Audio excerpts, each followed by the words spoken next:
Right, guys, welcome back. This is the Above Average FPL podcast. My name's Adam. As always, I'm joined by Baker. Baker, how you doing, mate? You are? Very well. It feels a long time. Is it Almost two 2 weeks? weeks. It's been two Two weeks since you weeks. did some. Oh no, we did the Sunday night as well. We did the Sunday night. We did. We said farewell. Farewell to the season. And now we have to try and learn something from it. Now we have to try and learn something. My favourite part. Your favourite part? Not really. I forget everything. I try and forget everything, to be honest. The thing is, I don't know whether I learn anything or not. I feel like I don't. And I think I say it every season that I think I need to learn, and I say I'm going to learn, and then same thing happens again. So Well, maybe we have to commit to these learnings, and that's why we have our resident expert, our actual good player. And we are using the word expert. It's sort of Expert. fraught with, people say I'm not an expert, I am an expert. You are a Anyway, fantasy expert. hello. Thanks for having me back on. I'm excited. Yes. Hello to the season that we just, we said goodbye, we said farewell, but we'll say hello again briefly before we review it, see what happened, and then, yeah, forget about it and move on. I think there's sometimes people do look at, there's been a few season review pods. And sometimes I think people are sort of digging in too much about, we like big learnings, like, this is the sort of sweeping DEFCONs have broken the game and I need to pick all of them. And actually, there's usually a middle ground, but we'll see. Yeah. Have a look. I'm also firmly of that. I think that's definitely ones. Whereas I don't think it's because also there are rule changes, and actually, the more you commit yourself to at the end of these sort of like post-season review type stuff to anchoring yourself to these are your things, then you're actually kind of setting yourself up to fail a little bit. But there's got to be fundamental plays because you play multiple games. I do, yes. How many games? Uh, just football or other sports? All of them. Football, all of them. I don't know. I did 7 football ones this year. Yeah. That's all. Well, no, 7 Premier League. I do the Swedish and the Norwegian leagues. I do NBA, I do PGA Tour, and I did Champions League, I guess, as well. but you don't. It's not just like you have ones in multi-team formats. You Some run of them, multiple yeah, teams, right? you As have to well. run like 5 entries, or so some of them you start them all the same. You start like a stack, and you just run them the same. And then if it gets to the end of the season and you need to split them up to try and hope that one of them does really well because you're close to winning, then you can do that. But otherwise, you can just run them all the way through. So I did split some of them. I think one of the formats I thought I wouldn't split them, and then I got carried away and thought, why not? Made extra work for myself, but yes, it's a job basically. Well, let's It's open fun. with that. Let's open with how well you did in fantasy football games. You tell us. Well, yeah, I mean, essentially, like, it sounds like a brag, but I played professionally this season. I made my wage playing fantasy sports. So some of these are paid to win, paid to enter. Some of them are the newspaper games that they run for free, and there's a big prize pool, or there's like pay to enter ones as well. I don't do any FPL for paid entry. It's against the terms of service for one. Um, Not that I'm gonna dab anyone in. I'm sure they know that people are doing this and whatever. And then yeah, so I played FPL. I played Sun Dream Team. My friend came second in that actually. I'll give a shout out to Carl. Give us the Um, ranks. I Give us the did. ranks really. So So I was topped. I was 6.6k in FPL, so top yeah, 10k. I was 231st in Dream Team. yeah. Although I did make a play at the end. I went for like triple Arsenal defense in the Champions League final. Not triple, quintuple or sextuple or something. Just because I was going for it. So I might have got top 200. There's my excuse. I was 4th in Cloud Fantasy, which is the Sky Fantasy rebrand that Ian Parron and Mike from FF Stuff run, which is a really good game. They're hoping to grow it a bit, so I'll give that one a shout out. That's a good fun one for next year for people. And then Fan Team is the like one where multi-team paid entries, that kind of thing. It is gambling, it's 18 plus, so I'll give that a disclaimer. How much do you get for second in the high roller in fan team? I think that was like 7 or 8 grand. Yes. Yeah, so that wasn't too bad. That was fun. Although I was pretty tilted the final week because I think playing mentally for like, okay, there's money on the line here is different to, you know, I want the top 10k, but if I fall out of it, like it, sort of matters a lot on the day, but then a week later it doesn't matter so much. But what was it the final week? Foden's bum was offside, and Bruno got an assist that like maybe wasn't an assist.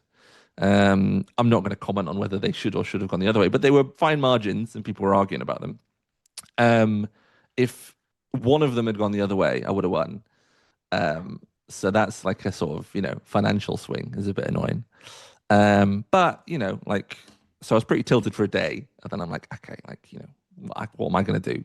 And also, like, there'll be another swing in, 5 weeks ago that went my way that I've forgotten about and that kind of thing. So, I finished well enough in some of the main ones and the high roller as well. It was good fun. And then there's a free roll. You can there's a free entry one on Bet365 as well that came fairly high up. Although my brother beat me, he did better. Wow. Then anti FPL, which is pure pride. That was my like, because I feel like now that I'm playing some of the games for trying to win prize money more so than they're still fun. I still enjoy them. But I do try and play FPL a bit less seriously, a bit like, oh, well, actually, if I'm going to do something a little bit odd, then that's fine. But then I've started finishing.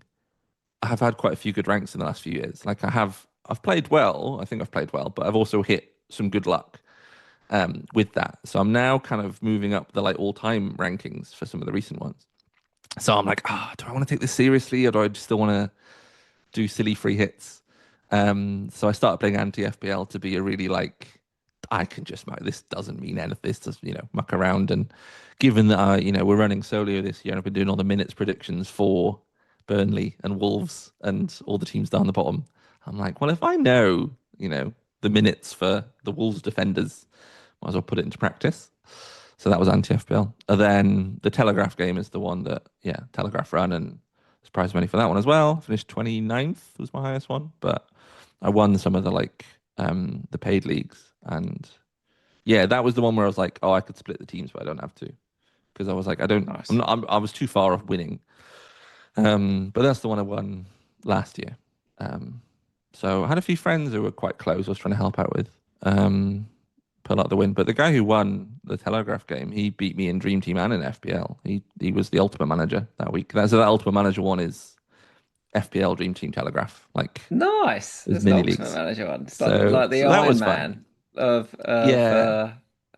because it's of a lot, isn't it? I often think about like I can't do more than one game. My head And hurts then just I'm like, thinking about all of these. Like, yeah, A lot of them they have a mechanic where you can put in like provisional transfers, so they don't lock till the deadline. So that helps a lot. And some of them the deadline is kickoff, and some of them the deadline is that an hour and a half before. So actually, I just need to be free for like 2 or 3 hours before the weekly deadline. And sometimes that is, oh yeah, the lineup is what I thought and done.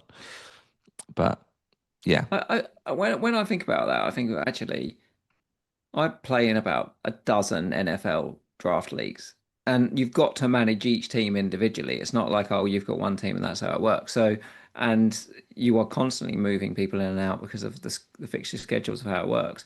So that's quite a lot of work to me. So I probably could play more games, but I also think this is probably the really interesting part is we're going to look at this tonight and think about what do we take away? How do we understand how well we do? What are the key things for takeaways when you play this many games? Or do you not do too much takeaway? um, I'll do analysis through the season, especially I think early on I'll do quite a lot of analysis to kind of, especially when I started some of the new games. Like I was like, am I kind of on the right track? As like maybe my team's doing well, but has that been fortunate, and is that something I should learn from, or is that just like the dice rolled in my favor? it's quite funny. It's quite funny you say that. I'll let you. But I just wanted to. Yeah. This is literally what me and Baker were talking about the other day. It was like, why do we not do this stuff like midway through the season? And immediately you've just come in and said, I looked partway through to make sure I was on the right path. And I feel in some ways like we give ourselves checks and balances when we pod every week, but maybe we just don't really do that because we're so focused on like what's immediately in front of us that we never give ourselves a check and balance. So it's cool. It's crazy that you've come up and said that, given that Yeah, we were talking about that just a week ago. I think one of the things I notice that I do myself as well, but you see a lot in the community is trying to draw a lesson from like a single week. And actually like, because I also on top of these, the fan team also has like weekly tournaments. So you enter it just for the week and then it's done. And then you do another one next week. So, but you enter multiple teams. You enter like 15 different, basically 15 free hit teams. Like pick 15 free hits, hope one of them does amazing. So it's fun for like stacking and being like, oh, well, this one's going to have loads of players from this team, and the pricing's a bit dynamic. So actually, if Fulham are playing Burnley, then the Fulham players are really expensive rather than, oh, I'll just load up on them. But essentially, from playing those as well, is what you notice is that like one game week means almost nothing. And once you get to this kind of like portfolio level, you like one game week, one format, one thing, like it just doesn't mean anything. It needs to sort of matter in the aggregate. So I think looking through mid-season is actually like is kind of a check on like a slightly longer term, like maybe like the last 3 or 4 weeks, or looking at the next 3 or 4 weeks rather than like, okay, what game's coming up now? How do I attack it with the captaincy? I can start to automate things like that, or at least like automate my baseline decision. So I'll then double check it. Like, am I sure that I'm projecting this player higher for the captaincy, and they're like a few points clear. So then that's just the decision I can take away and go, okay, like there's very little to look into there. Haaland's the best captain. Don't need to like really think about it. If it's close between Haaland and Bruno, then I really dig in and go like, is this actually really close, or is it just like I'll just pick one? They're both good. And sometimes it is like, okay, this needs more attention. So you're kind of picking out the like, okay, what actually needs my attention here, and where have I got leeway to actually go, okay, well, if I don't have some big decisions to make, if I have mental energy to put into that, because as I do all of these games, it becomes more of a finite resource, my like mental thinking energy. I still will sometimes just chat nonsense and just have a bit of a play, or you're planning stuff on the Monday and you're like, well, actually the decisions don't come till the midweek games have happened and the press conferences have happened on the Friday, so I'm just playing here. But actually that mental energy can go on, okay, like, have I made the right decision in the last few weeks? Is my team in the right spot for coming up? So I think sometimes rather than looking at how did my team do this week, or even worrying like, oh, I've had a bad week, like you rolled a 1. So you might look at it and go, okay, my team is a mess. I need to like really readdress this. But actually, if a team's fine for the following week, it doesn't really matter. Like we still want to enjoy the game. We still want to have that like emotional reaction to good weeks and bad weeks. That's like what a lot of people are playing for. And for a lot of people who are like semi-invested in the game but not super invested, that's all they're playing for. Yeah. It's like a lottery ticket. It's like I'm cheering on this team and that team.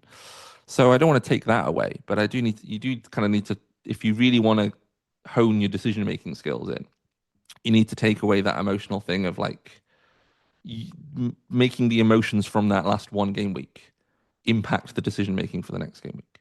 They need to be separate. You still have both because it's still fun, still football. I don't want to be a robot where the game goes in as I felt nothing. But you ride that wave over the weekend, and then I go, okay, now we kind of do a bit of analysis and work out what I need to do. And then I have found this season as well, doing the podcast, is like I've started bringing that forward a bit earlier because I have to do the analysis before we pod on the Tuesday or the Wednesday. Whereas before I would have just forgotten about it, pick it up later. So what you're saying is we've got no excuses really, because we do the pod and all the stuff, so we should be doing it. Well, it's different, yeah.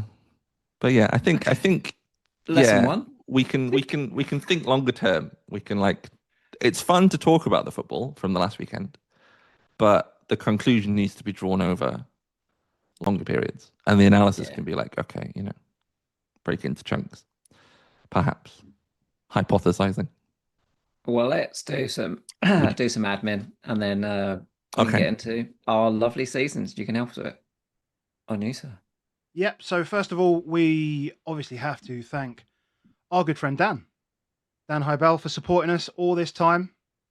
He is smashed us this season. He's had an absolute unbelievable season. I think he was about on par with you, Johnny. I think in the end about We were It both was pushing for about that like 6K. top five. yeah, that 6K. So yeah, absolutely incredible season for Dan. He is an expert in Web3 crypto and blockchain. So if you are interested in that, then please do head over to hubble.social/Dan Hybel. Give him a shout and ask him some questions. And thank you as always, Dan, for your continued support.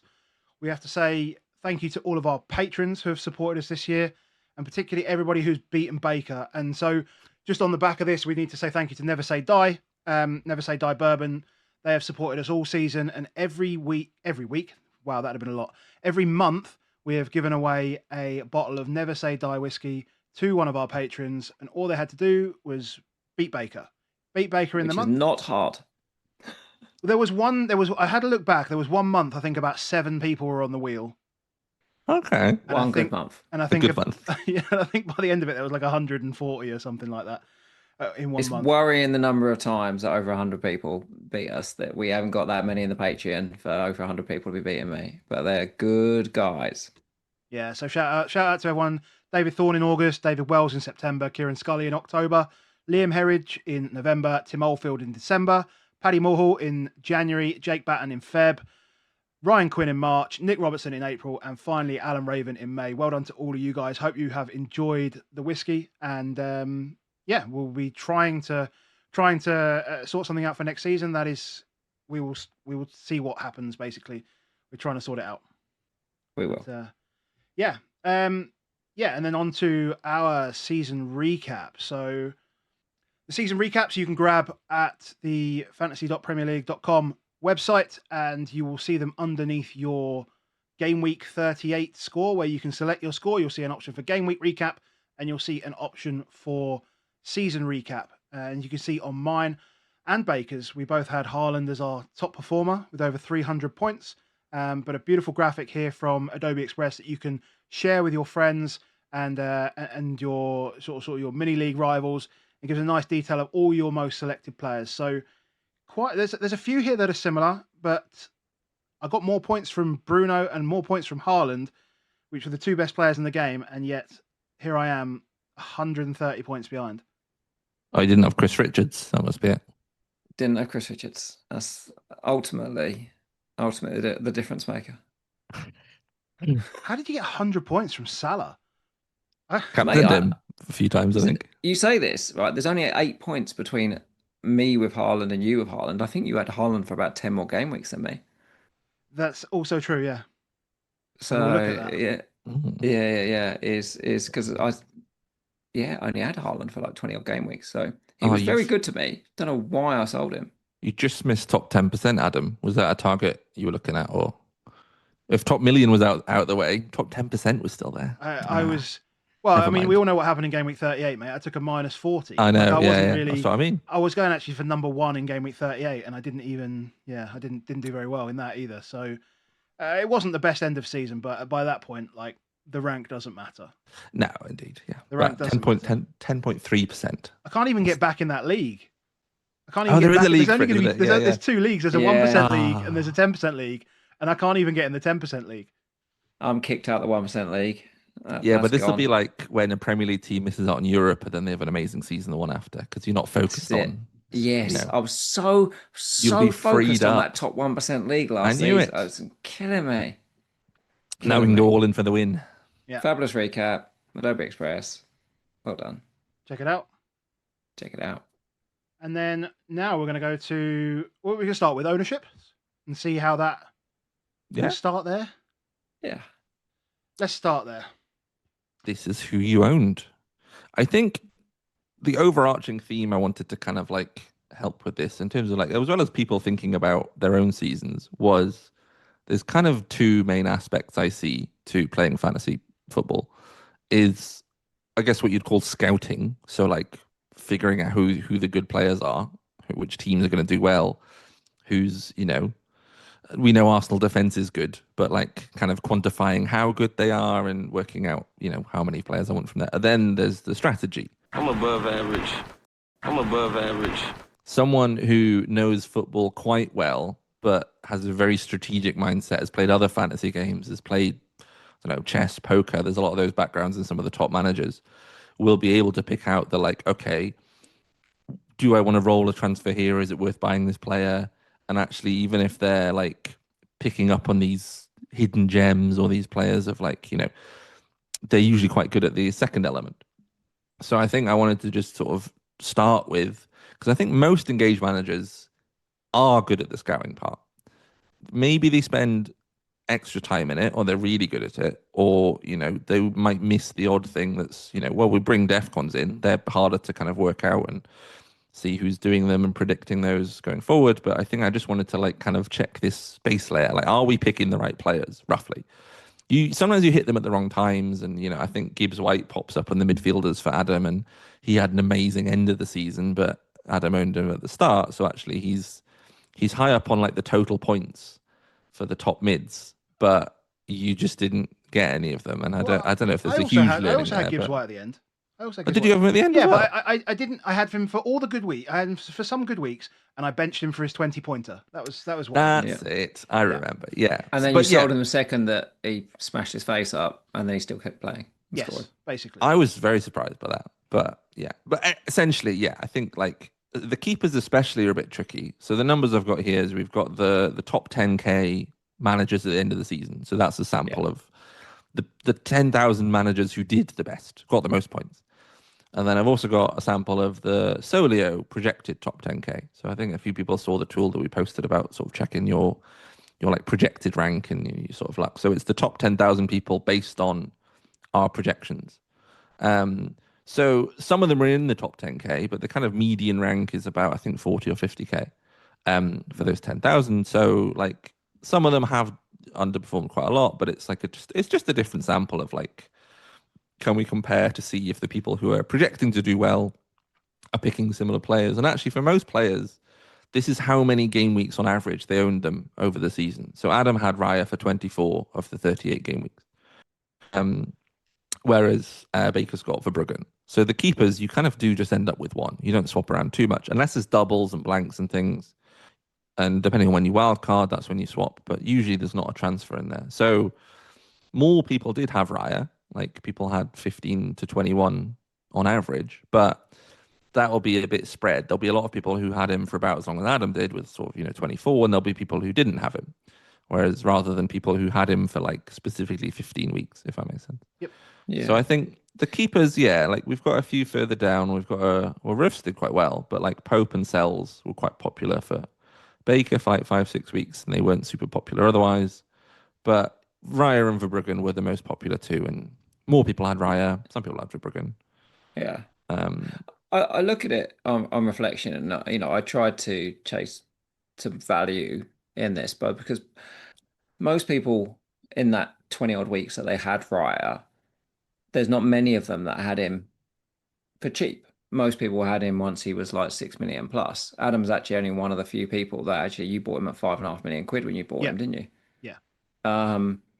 And but the majority of people when they got him, so he was expensive. But I look at it and say, okay, what he ended up with was he ended up with 162 points for the season. Now, I ended up with like 165 points from keepers. So you might say, oh, I beat him, but that's not true because you got 2 bench boosts this season, so you got to add those on. And he didn't play in a blank, mhm. and he didn't play in game week 38. Oh, he didn't. Oh, yeah, I forgot. Didn't play in game week I 38. got Darlow off the bench. So actually, if you then say, well, 162 points plus 2 bench boost keepers plus 2 extra game weeks, most keepers average about 4 points a game. You needed to be like 180 plus to have beaten just having Raya all season. The thing was whether there was a treble up from Arsenal that meant that actually it was also worth offsetting it and so forth. But I do think there was a thing where if he'd have started, so Raya was 5.5 million quid when it first started, wasn't he? Yeah. Mm-hmm. That was underpriced. 5.5. I It would proved to suggest. be rather than a criticism be, of whoever was doing the pricing. Yeah, I think that was kind And I of. think there's definitely a way of like maybe the gamble. So I did Matt Sells who got 10 points in the first 5 weeks for me. That He was quite popular though. A lot of people had yeah. him for. So the other guys worked really hard for me. Like I started Dubravka 5 times. He got 30 points in the 5 times I played him. How did I get 30. that? Burnley's keeper, I played him 5 times and he got 30 points. When did you play him? What a Was it god on your of a bench man. boosts? Was he on final week? I can't even remember when I played Raya. There was Dubravka just a even. real spate where it was fitted really well, the Verbruggen, the He whatever you was want to he was call it, popular for like the a De Bruggen rotation or early the on, yeah. yeah. There was just a really, really good window there for where they worked. But I do wonder about that. Do you wait? That felt like a really good opportunity for Bruggen and Dubravka. Suddenly, it just suddenly all played out from about game week 7 onwards. That you were like, well, this just rotates fantastically for the rest of time. Um, but that first 5 or 6 weeks, do you just do you just play a bit safer? Even Sanchez, for example, was a safer bet. In that sense, in that Chelsea were never going to be at that point, were never looked like they were going to be terrible for the season. I do If question if I whether remember, a lot of people started with Sanchez and then didn't stick with him. I had Sanchez, but we had to get rid of him because he got sent off against Man U. yeah, Because I remember he missed a few games, and there was a point where it was like Jorgensen mm, might take his spot, and it was a bit iffy. But yeah, then he yeah, did yeah, hit a run of really good points. Yeah, he got sent off Um, against United in game week 3, and then I was free hitting in game that week was 4, and it. then I had to move him out in game week 5 or game week 6, and that's kind of forced. I felt like that forced my early wild card a little bit. mm. Like it was part of it. No, he got sent off in game week 5. That's it.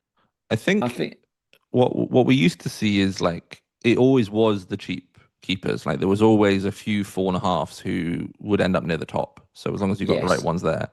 And I think also when we used to have more double game weeks at the end of the season, there'd be enough teams that had a good 4.5 keeper that you can kind of just swap around a bit later when you need yeah, to. Whereas we had, I mean, Jose Sa had a really good double game week, if I remember, or the week before. So whoever yeah, had Verbruggen and bought Jose Sa like did really yeah, well. yeah. That But was that was we had phenomenal. one double game week with Raya and Jose Sa, and then we had a double game week in 33 with, um, I mean, all sorts. It was like, well, Verbruggen had one, For Bruggen uh, dub, wasn't it? yeah, Sanchez, Dubravka, Donnarumma, who were the other ones? Petrovic and Darlow. Yeah. Yes. Actually, Darlow was cheap. He was 4 million and Oh yeah, Dubravka yeah. was By 4 that million. time, I had for Bruggen and Darlow. Yeah, Yeah, I yeah. forgot. So actually, there wasn't really anywhere to like string moving around some of these 4.5s and hitting more doubles. So No. so you didn't really lose out just by having Raya through that as well. And I do think that it felt like at the start of the season, the pricing, there weren't as many good 4.5s as we sometimes have had. So I think that's where Raya sort of came in as well, is like it's a really strong Yeah, defense. He's 5.5 if you go early. Even under 6 was like cheap. And yeah. like Leno wasn't 4.5. He might have been someone. I don't think he Leno was did. 5, wasn't he? I don't Pickford think he was did five and that a well. But half. like the guys who used to be 4.5 and now 5, if you're Yeah, thinking back to like seasons gone past where it was like, oh yeah, no, I should get Pickford at 4.5. Like that's a steal. But yeah. he might even have been 5.5 Pickford. I But think Roast was 4 and a half at the start, wasn't he? But yeah, he almost quickly became 5, almost like because of and that early run. Well, yeah, the reason I picked him, which was, and this is a big regret for me. Like, if you want to talk about an individual decision, buying Roofs in the second half of the season was a disaster for me. He picked up 8 cleans in his first 18 games. Picked up 1 for me in like 8 game weeks, and then picked up the 2 further clean sheets for the rest of the season. Like it was, he pretty much got 70% of his points by game week 19, and I then I bought him think after that. yeah, And Sunderland. we knew they were bad. We knew then Yeah. underlying numbers They were hadn't really rubbish. done that well. They just No, had got Mm. all their points. I don't know yeah, how they got to 7th in the end, but anyway. So like Roofs at the start was not like, oh, this is the emerging 4.5, because as you said, he became 5 million. And you don't Yeah, start with him because Sunderland have just come up and you don't really know he's like an yeah. unknown So it was quantity. Keller or Petrovic, literally were the only 4 and a halves really And like on game week 1. they didn't really have a great start and they So had sort of good points in the middle. So yeah, so you're down to like 2 options yeah, really. and why Um, did I went the middle thing of like 11 weeks basically of sales Oliver and pro? Bruggen was 4.5 at the start, I think. Yeah, it So was. there's like, but yeah, you've got like 3. We used to have like, 8 or 9.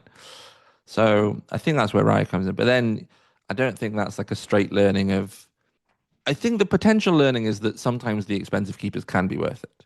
Because I Yeah, I think think it's just don't be I too think clever, really, with it uh, at the start. Wait there for it was to there was a emerge. point where people would just kind of point blank just refuse to buy Edison and Allison, and actually Mm. I think they were a little underrated at that point. They didn't always do so well, and Edison had that one season where he got like 20 clean sheets, but I think as well. and we thought he might take a penalty at one point, but he never did.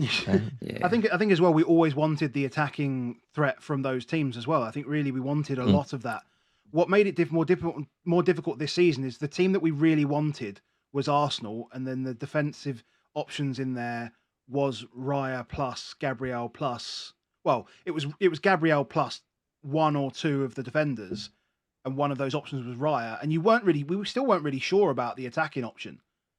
Well, Really, Saka had an iffy season. He missed a little bit. No one else really Yeah. emerged. People had Jokeres at one yeah. point, but he didn't really kick on. There wasn't really anyone else outside of that. There was spells of Eze, and like Rice was pretty strong throughout Eze the whole had no season without spells, being mate. brilliant. He But only got points against Spurs. That was the only problem with Eze. oh, maybe that was Yeah. that one. I can't remember. That was it. Oh, I think he did quite well in Europe. I'm thinking of a different format. Um, Timber was quite good, but he was so like I think if people wanted Timber Gabriel Saka, like you're losing out on that. With That's, Raya, but I don't know. And I think like if we go into next season, we are expecting Arsenal defense to be strong again.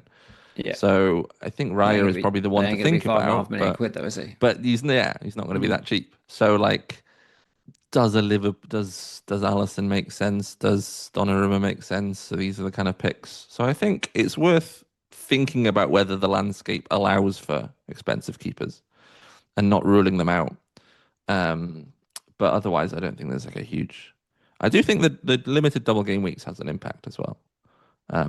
That I hadn't really thought about, and it depends who the other keeper is. Like we just suddenly had a 4 million playing keeper because Grabravkas moved at the right time, or the wrong time, depending on how you look at it. So you didn't need a Raya and a no backup, or a Raya and a Kepa, or a, Yeah.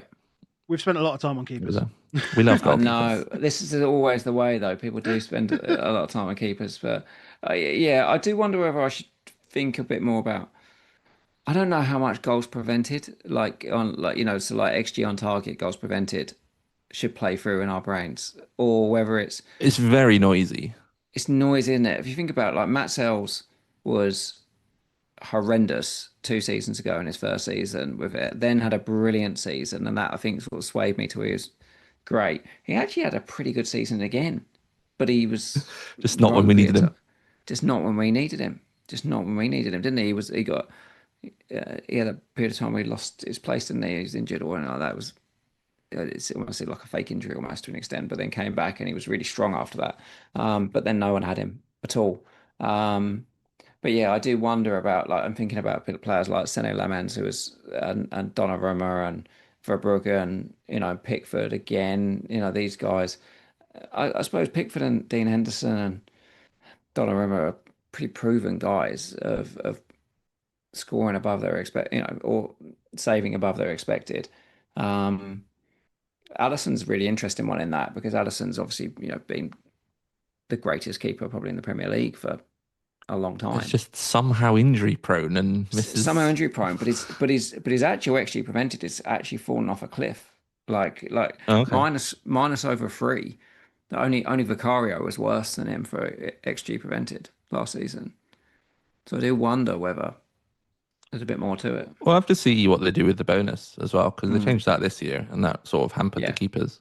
I think as a principle, be really confident in the defence, and that could just be because the fixtures are great. Like Verbruggen, for example, the fixtures in the first 9 games were horrendous. Well, what that definitely meant was after those first 9 games, he was going to have a sustained run. It depends when you're going to wild card as well, because that's really your chance to swap. So actually, the keeper you pick in game week 1 probably isn't your long-term keeper. No. They might be, but also you might end up making a transfer. I think we'll get onto a bit later, but I think early wild cards are a little bit underutilized. So yeah, some stuff to think about. But let's go to defenders. I don't think there's a massive learning from defenders, the keepers, despite what we said. All the business. Gabriel was very good. And yeah, everyone had a lot of him. he somehow managed to start doing DEFCONs, having never really done them before. But that was the league-wide thing. But yeah, Mm. I mean, you see these top guys, most of them. Like I think O'Reilly and Timber, maybe Porro, the only ones there who aren't hitting DEFCONs regularly. And they're good defenders otherwise. Gabriel, Virgil, Senesi, his passing range is good enough to jam a lot of assists. But yeah, these are all DEFCON guys. Richards, Van Heck, I look, Hill. I Maybe had, not Van Heck. I had Senesi here for 10 weeks, as you can see, right? I think I got like 2 returns from him. That includes DEFCON. yeah, it wasn't a good time of Senesi. I literally had Senesi in their long what was it? What's There's it an called? unbeaten run Not for the ages. opposite of the unbeaten run. Before the unbeaten run, where they couldn't win a They game couldn't win for a about game. 10 game weeks. They couldn't win a game. They didn't win in 13, then played Spurs, and then they remained undefeated for the rest of the year. Genuinely happened. Yeah. Yeah. So I had him for Yeah. all the crap weeks that he was rubbish. Yeah. Some of this is that, isn't it? You'll see the numbers and say I had this, but actually it's timing's always everything in this game.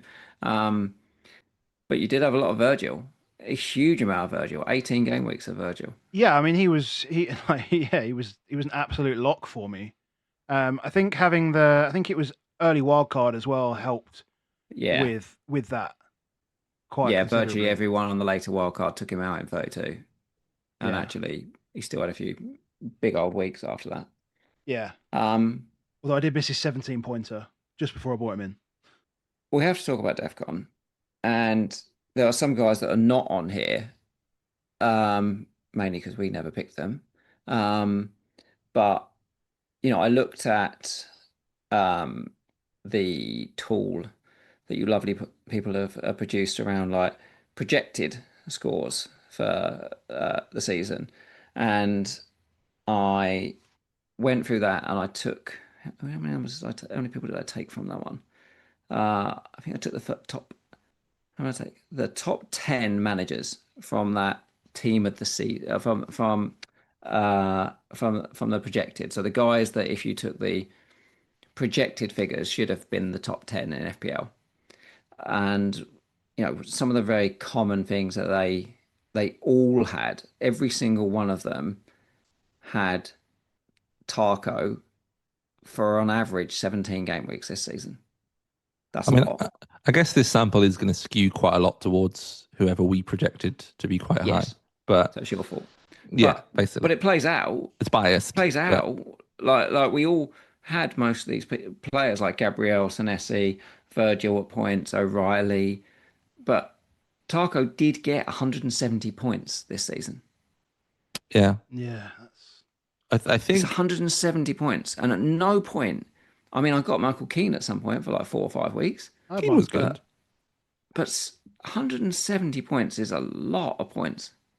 I think like a lot of us started with him when we came into the season. Looking at last season's DEFCON numbers, it was Tarko, Milenkovic, and Murillo were like the kind of standouts. Like, and whoa, Lacroix. these guys and Lacroix, like these guys are now a whole chunk better because they weren't normally that good and they were now catching up with the top defenders. But we started with them, and Murillo and Milenkovic especially just like didn't even hit the DEFCONs, let alone their defense dropped off. And I don't think Everton started that well, but then they were fairly solid after that. So I wonder if there was an overcorrection of, oh yeah, last season's guys aren't like, we should not worry about Tarko and Murillo. Yeah. Like, was he thrown out with Murillo and Milenkovic and then never really came back to? But I'm pretty sure he was. And then look, game week 11, 5 points, 8 points, 3 points, 10 points, 9 points, 1.3 point, 8.9 point. He started chugging from about game week 10, 11 onwards. That if you think about like what do we know about Tarko, he's on the end of a lot of set pieces in a big set piece season. He's really good at DEFCONs. They're not the great. Their defensive numbers weren't fantastic all season. they're okay. They're okay, but they do seem to be able to manage to get. They overperform their expected almost every season on clean sheets, and part of that is that Pickford overperforms the expectation on clean sheets every season. Or What is XG prevented every season? I'm above average. Yeah, when we've got these known guys, I don't know. I just think I always would have felt some like say the Timber, the Porro, the Munoz even. I was just always much more swayed to them than I was Lacroix, who also obviously Gahey ends up technically the top Palace defender for the season with He just 179. kept scoring. Kept So scoring. annoying. So annoying. But Lacroix still got 154 points. Yeah. It's a lot. I mean, you just picked Richards instead, basically, and he was fine too. And he was fine. It was a Palace defender. He was cheaper, but yeah, I think I do remember seeing a lot posting the analytics Elite 64 versus the Elite 64 numbers I do. And the analytics guys were always Lacroix and Tarko, and then the elite guys were like Keenan and Richards. Like they always tended to. It felt like they went for the cheaper ones, but I don't think that was just a play style thing rather than one of them was better than the other. But yeah, when you're picking these defenders, like how much are you through this season? Whenever you needed to buy a new defender, how much were you thinking about? How often are they hitting DEFCONs versus how good is this defense versus how good are the fixtures? Like, what were your criteria, do you think, when you were picking I feel like I didn't make enough transfers or didn't make that many transfers on defense because I kind of locked. If I look at my average formation, I generally played three at the back. And as you can see, I had a lot of Gab, a lot of Virgil, and I had Senesi and Anderson. And that was kind of and in the weeks that I didn't, I guess I had Timber. Like they were kind of the five that I really kind of focused on. The other ones, I had Alderete, which, was the bad, not bad, but he was not the best Sunderland defender. That was always Mukiele.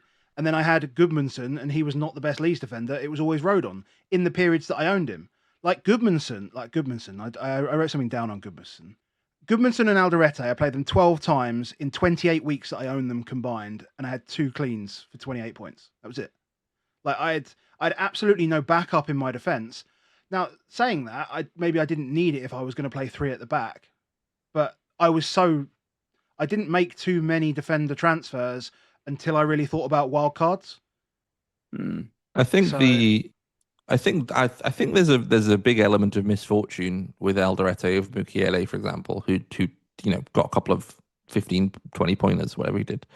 But I guess it does kind of but then Alderete does look like he should be hitting some of the DEFCON numbers, and Mukiele just seemed to be able to do it despite when he was playing right back and whatever. But I guess maybe if I'm picking a lower level team, I'm not being rude to them, their defenses weren't particularly strong. Maybe that's where you really need to focus on. Okay, no, I do need the DEFCON, the proper nailed DEFCON guy. I can't go for the flashy attacking wing back from Leeds. How good are they actually going to be there? And I think they were different at different points. So actually, we should put the context of it. At the start of the season, Leeds came up as a team that were just going to desperately try and be tight all season. And just by the nature of that, Rodon was the man. He was the man. It was he's the guy that's going to always get a DEFCON. And they were so reliant almost on his set pieces that it just felt like the guy. And then actually by the time people did pick a Sunderland defender, which most of the time was game week 8 or game week 9 type wildcards, I think it was pretty obvious. I've said it many times, but I just think it was so obvious that Mukiele was the best choice because actually the defensive numbers weren't that strong. And therefore is having a guy that also scored, a guy that also, was putting in a significant amount of crosses and good crosses at that, and then was providing set piece threat, he was just a gadget, man. He could just do a little bit of everything. I just think that was just nowhere near and I think that's the story all season. Even you say, well, Richards was all right, but 25, 26 points to Lacroix is a lot. The right guy is just bloody important. Who gives a shit about Saliba? Who cares? I reckon they could price Saliba at £4.5 million and Gabriel at 7, and every person would have Gabriel, and it would just be a question of whether they would double up. He's just don't care. Yeah, I guess they double up, but I feel like that's quite an extreme view. It's quite extreme, but he's nowhere near 4.5 Arsenal defender. People are going to buy Saliba. learn that if Saliba comes in at 6 million next season, he is not worth 6 million quid. Not even close to worth 6 million quid. Like he's not earned that at any point this season. He's got 137 points. Like he's only finished 1 point above Trevor Chalobah. Who missed the last 5 or 6 games? He's like Saliba is not worth it. That having a guy is not that important. It's never been less important for defenders because of defensive contributions. There's more individual stuff now, and There's they hit more them. individual stuff. They hit them. They hit the best DEFCON defenders. You get half as many points for DEFCON to a clean sheet, but they're probably hitting DEFCONs more than twice as often as they're hitting clean sheet. Yeah, Exactly. So it unless does. you have 50 points. You gotta have the Yeah. points. That's 25 DEFCONs. So to equal that, you need 12 cleans, right? How many did they get? Bournemouth, probably not 12. Yeah. 12 seems like a lot. You can't Or muck it's like about. at least it's ballpark similar. Yeah. They're as important as the cleans, really. But Yeah. I mean, we'll see if obviously like going into next year, they might change the threshold. We did have this season where like the style of play changed, and it's how much was adapting to that. Of like the numbers just went through the roof for clearances across. Well, I think across all the top 4 divisions in England. Just up they go. Don't know why, but Yeah. They've got to be um, careful on pricing as well, because if they price them too high Yeah. because they get DEFCONs, then it'll just be pointless having them anyway. You just go back to where we were. But yeah, exactly. But you shouldn't have a crap pick. Like if a guy's crap, then he's crap. Like that is it. Like Saliba offers absolutely no set piece threat, and he doesn't do the DEFCON. There is much more than £1 million difference between him and Gabriel. Much more than that is and if he's 6 million, you should be thinking, well, who else could I get? Who else could I get from those ones? I can see just a massive Saliba sized trap for everybody to fall into, and we'll ignore people like the Tarkos of this world. I mean, Senesi's going to depend on where he is and whether he's starting is going to be a difference on that. Yeah, I mean, actually, the interesting part for us in the next season is Senesi might not be in the same place. Tarko is a year older, and he definitely looked pretty sluggish towards the end of the last season. Lacroix apparently wants out. we'll find them, I'm sure. We'll But find him. It's those guys that we're looking at really, unless Yeah. they change the rules. And Van Dijk was actually just an incredible pick all season. He's got much better set piece threat than Gabriel. Yeah. Gabriel scores some of them sometimes. They just stick it at one guy as opposed to multiple guys. Yeah. Um, But yeah, year of the centre backs really. yeah. Nico O'Reilly broke up a bit at the end, but Nico O'Reilly did, but then at least when you looked at it, you were like, well, that's the defender from that team. yeah, So therefore, they didn't have a DEFCON centre back, and Nico No. O'Reilly wasn't an attacking left back. He was a centre mid who was the second box presence. yeah. It was a bit different to, oh, this guy's getting forward and playing a lot of crosses. Well, when you have, was it like 8 games? It was like an 8-game sample or something like that, where he had higher XG than Haaland. It was Because he was certainly just matching there. it. He was the guy in the box. He was just there. So that was a bit different, but well, we'll see what Maresca does. Yeah, I mean, even that's going to be really interesting to see. Like, if he suddenly goes to wing backs and it's O'Reilly and Nunes, then you're like, well, like Nunes ended up with around 50 points. That's pretty good. That is pretty interesting. He just became nailed somehow, but Yeah, because 2,800 minutes. he hadn't been before that. But yeah, And we'll see. if somehow they started playing wing backs or something, then you're like, well, great. So what would your defender summary learning be? If you buy Alderete, don't bench him for his 9-pointer, play him for his 4, and then bench him for his 17. To be fair, some people bought Dan Ballard for his own goal, then red card at the end of the season. Just to throw another Sunderland defender. No, it's all good. I remember. I'm calling Dilksy out because he went for Ballard and I went for Richards. Can't remember. Did a bit better. Got some points. No red card. Yeah, it was Mukiele somehow. Yeah, DEFCON's good defenses. I just think for your 4th and 5th in like just get someone that DEFCONs just all the time. Yeah. And I think Yeah. unless the defensive numbers and DEFCON numbers are like looking iffy, just like you can just stick with them. Like Anderson was getting a lot of flack for being like Fulham aren't keeping clean sheets, but it's like, well, actually the defense still looks fine, and he's hitting DEFCON regularly. Like that's not a problem. If he was starting to look like his DEFCON numbers were coming down and Fulham defense like were looking really bad as well as not getting clean sheets, then you go, okay, maybe I need to swap him for someone else. But Yeah. people just held him and he was fine. I had Richards and Rodon on my bench for 23 game weeks, I'll do. They're fine. 4.5 and 4.0, just between them, 23 game weeks, just sit around. But whenever I played them, they averaged 5.6 and 4.7 points. Incredible usage. There'll still be those guys. Is if they're good, you know that they're reliable. They're going to DEFCON where they play them in the good games. I think also to maybe jump to some of the strategy stuff as well. I think we shouldn't be afraid to just throw them out in a mediocre fixture if it helps us roll a transfer. I think these guys are kind of Yeah, actually that's fine. definitely something that I think I is think you don't yeah, need to be like, oh, I need to make a transfer to bench Anderson Yeah. at home to Bournemouth or something. It's like, no, just like throw them out, see if you get 3 or 4 points. we Maybe should you get talk lucky and about get 7 or 8. strategy. We should talk about strategy after. We will. But I remembered that actually these defenders are good. They're good for subs as well as Yeah, yeah, coming yeah. on. Mids? Who's next? Mids. Bruno. He was pretty good, wasn't he? He was very good. I had him for a long time. Yeah.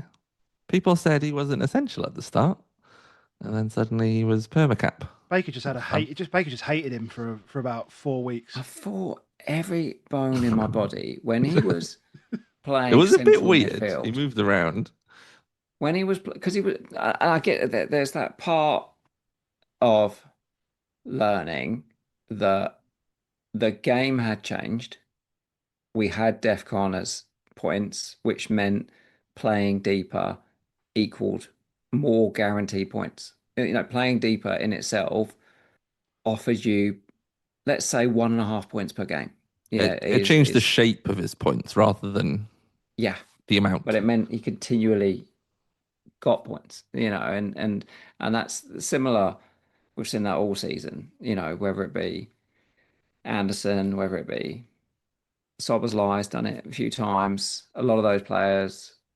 The only one I didn't feel like I fought it, and in fact, I'm amazed actually. I felt like I had him for longer than 4 game weeks. Was Rice, because I got Rice quite early.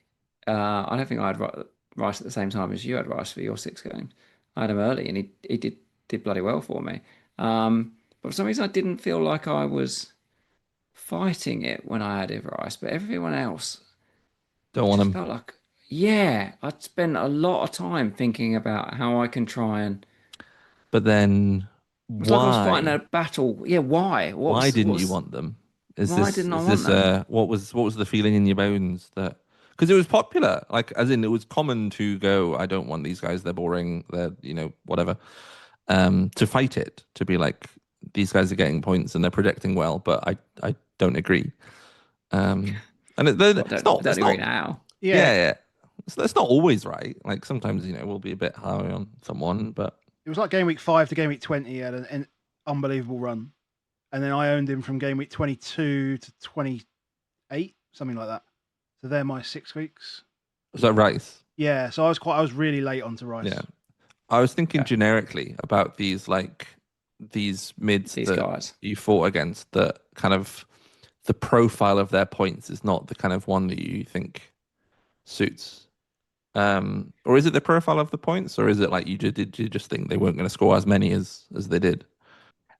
Weirdly, I would say for me with Bruno, I felt like I almost had like almost like an epiphany about it by selling Haaland. I like it. I sold Haaland Oh early. yeah. Yeah, When he got benched, the leaks benching, the league benching. he So swapped to Salah. Yeah. I sold him like 5, 6 weeks before virtually anyone else sold him. Was a lone wolf. Bought Salah. Um, and I was like, well, now I've got a captain Salah every week because I've got no choice really because I've only got Haaland and Salah. And then suddenly it was like, I could just captain Bruno. And then I was Yeah, like, he is. every time I was like, I mean, it took me a number of times of captaining Salah first before I realised that this was a much better thing to do. And you were like, oh, he gets an assist to get a DEFCON. Oh, you probably get some bonus sometimes for doing it. I think there was one where he got DEFCON and bonus and didn't even return or something like that. And I was like, But that's still like what, 7 points? Yeah. I was like, this is nice. Just keeps chugging me points in. I don't feel like it's ever hurting me. I felt like every week I was like, oh, Haaland can't hurt me. Can't really hurt me because I just get some points from Bruno every week. And then I was like, oh, this is probably what it's felt like for everybody else all the rest of the season when I've been like Don't like mucking him. about. Want Cunha. I mean, some numbers of midfielders. Fancy fucks. I've written them under. This is the column I've written under. Is Rogers was my biggest. 16 game weeks I played Rogers for 52 points. That's an average of 3.3 points per game. Could have just got a DEFCON plotter for that and would have got more for less, worth less. I had Cunha 5 times, including the captaincy, for 17 points. I had Bumo 6 times for 23 points. These are all under 4 points per game. I mean, for me, Cole Palmer, 5 game weeks, 11 points. Cheers, Cole. Deary me. He didn't have a good season, did he? Verts, 5 games, 10 points. Yeah. Gordon, 4 points, 4 times, 8 points. Got Matoma when everyone else got Gross. But then, like these players who are like between 7 and 10 million, like, they all sucked. I don't know. Like that was They kind of all the sucked. issue. It wasn't like, oh, I got Wirtz and everyone went for. Well, Foden had that spell of unbelievable score, Yeah. but it's not like, oh, I went for Cunha and everyone went for Mbomo and I was wrong because Mbomo got loads of points and Cunha didn't. It's like, well, no, they just Semenyo got a lot of points. So there weren't really that many that stood out. Even Rogers is like, I think Rogers. The issue with Rogers is that he was expensive. It's not expensive, but like he's still a good player. He just uses up more of your budget than you need, given that there are players who can score similarly for less. Yeah, I had some stupid ones. I mean, like Reinders, I had 5 times for less than 2 points a game. But similarly, you got onto him way late, didn't you? Similar to the Rice one. Reinders, like, game week 1. Yeah. Did you? Game week 1? Yeah. And also, if you look at like the top 10K and the prediction. Oh no, I didn't. I had him. I had him game week 6. Right. You ruined him. Yeah, I had him game week 6. We were all enjoying him. You got him on game week 6, and Pep saw it and was like, "I'm not having that." Lots of people also own Reinders. Like, you know, you guys are kind of similar to the average number of weeks people had Reinders for. He was I don't want to say a popular trap, but like, it wasn't like that was something that you fell for and no one else did. Yeah. Maybe fell for was the wrong word, but he didn't. Baker, what was your average points with Semenyo, just out of interest? Oh, good. Yeah. 21 game weeks, average of 5.7 points per game week, or 22 games, 5.7 points per game week. Yeah, I averaged 6.1 points. I just feel like I didn't get loads, but I clearly did. I mean, it's because he done you at the start at Bournemouth. He did have a really good start. He had a very good start. Oh, yeah. The Friday night game. Well, when I didn't have him. Yeah, because I transferred him in on the Friday night. You transferred him on the Friday night. Yeah, before he scored. No, he scored a hat trick, didn't he? He scored a hat trick. I had him in after 2. I had him in after the brace. Yes, I didn't get the points for that 3rd goal, unfortunately. No. But yeah, Semenyo was kind of, if anything, I should have just been much more loyal to him because I sold him the second he went to Man City, thinking, "Oh, I can't trust his minutes," and he was fantastic. And then I sold him. A lot of people did that as well. So I sold him at the end for Turkey. A lot of people did that too. So yeah, again, there's learnings there, but it's also like that's a kind of global learning in some ways. Slash, you know, bad end of the uncertainty, incomplete information. I mean, Tav's the one that pissed me off. Like, out of all of them, Tav was the one. So I brought him in game week 20. So when did I wildcard? 26. Benched him in the first week against Brighton. He scored, and then was injured for 6 weeks, and I couldn't play him in any weeks, and so I had to transfer him out. And then he came back and scored a bunch of points as soon as I transferred him out. Like, it was literally the worst thing that could have happened. Like, I understand a lot of this is luck, but I just don't understand how I can be on the wrong side of this luck on almost every decision. Like it feels like almost every decision. Like when they come Yeah. over and over and over again, it does feel like you're just being smacked in the back of the head and you don't know where it's coming from. I'm above average. I'm above average. I mean, I don't know how to say. Be more Sometimes lucky? that does just happen. There are just some managers where that will have that run, and we just have to expect that. And Yeah. obviously, you know, there's bits you can change, but yeah, just some of it is just. Well, I just find it funny. Just be like, oh, well, I ended up in this scenario, but yeah, I mean, most of these players like Rodgers and Wilson, you're a bit higher on, both of you. And then Enzo, you're a little bit higher, but then Enzo was a good pick for a little while, I think. Salah's very high I had a for lot of really good Baker. Enzo actually. Like Yeah. Enzo was I know Endo. my first 5 games that I played Enzo, like first 5 games that I started him, 9 points, 11 points, 6 points, 8 points, 8 points. First 5 games I played him. In fact, actually, I only played him for those. I only started him in those 5 games. I benched him for everything else, and I had him on the bench for 2-0, 2-2-3, 2-2-2. Like that is one I timed perfectly. I will. Oh, there you go. It There we happened. go. I did one.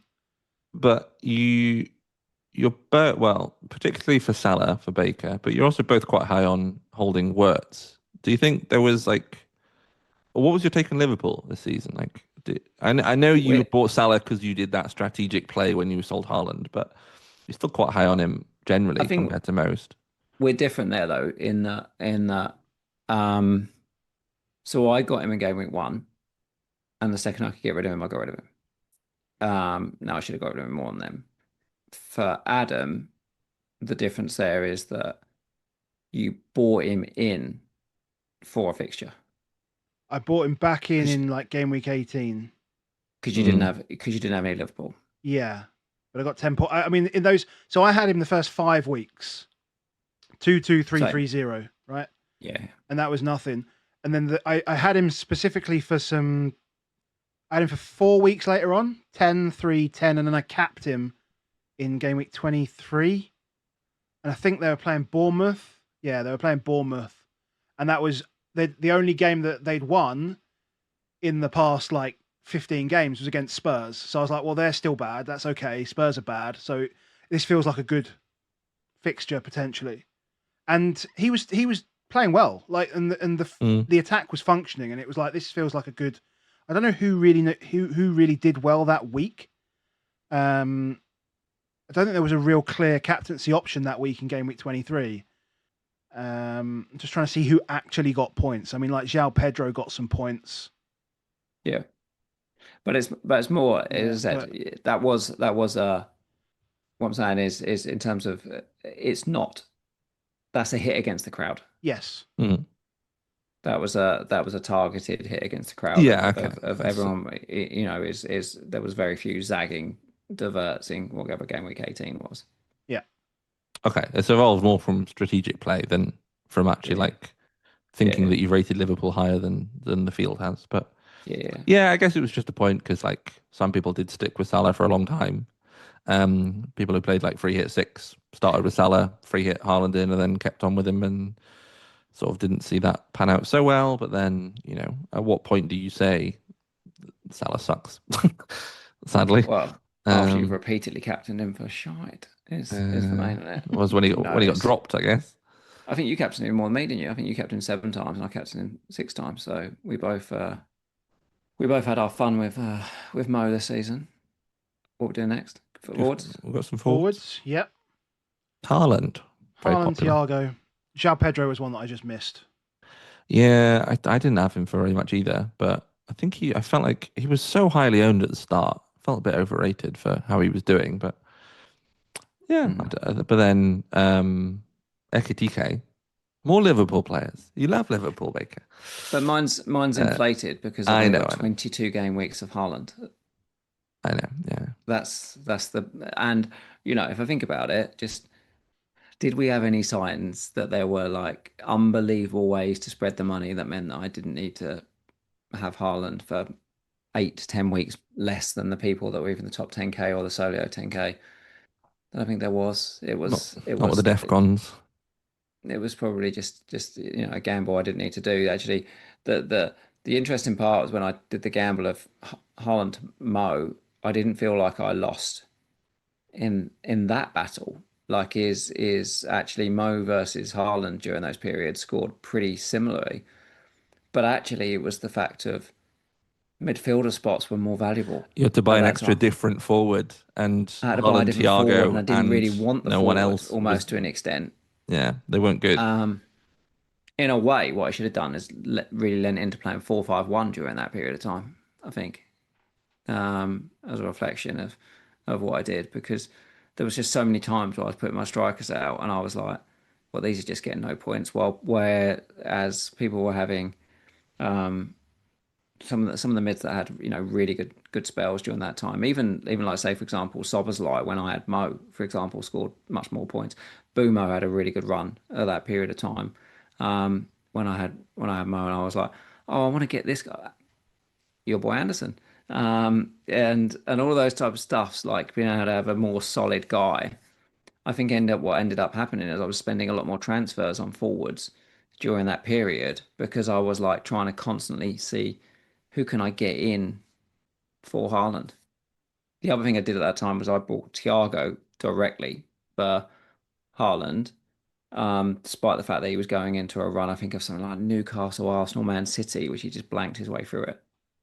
Yeah, but then did any forwards do really well in that period that you could Yes, have gone that's at? when João Oh, Pedro okay. went nuts. Ah, that's João Literally Pedro. went nuts. Yeah, yeah, yeah. So Oh, I was should, was it that Chelsea run in the mid-game week yeah, 20s? Yeah, I okay. went Thiago early, knowing that I'd want him in like game week 27. Yeah, because he then had Um, that really nice run after that. yeah, yeah, yeah.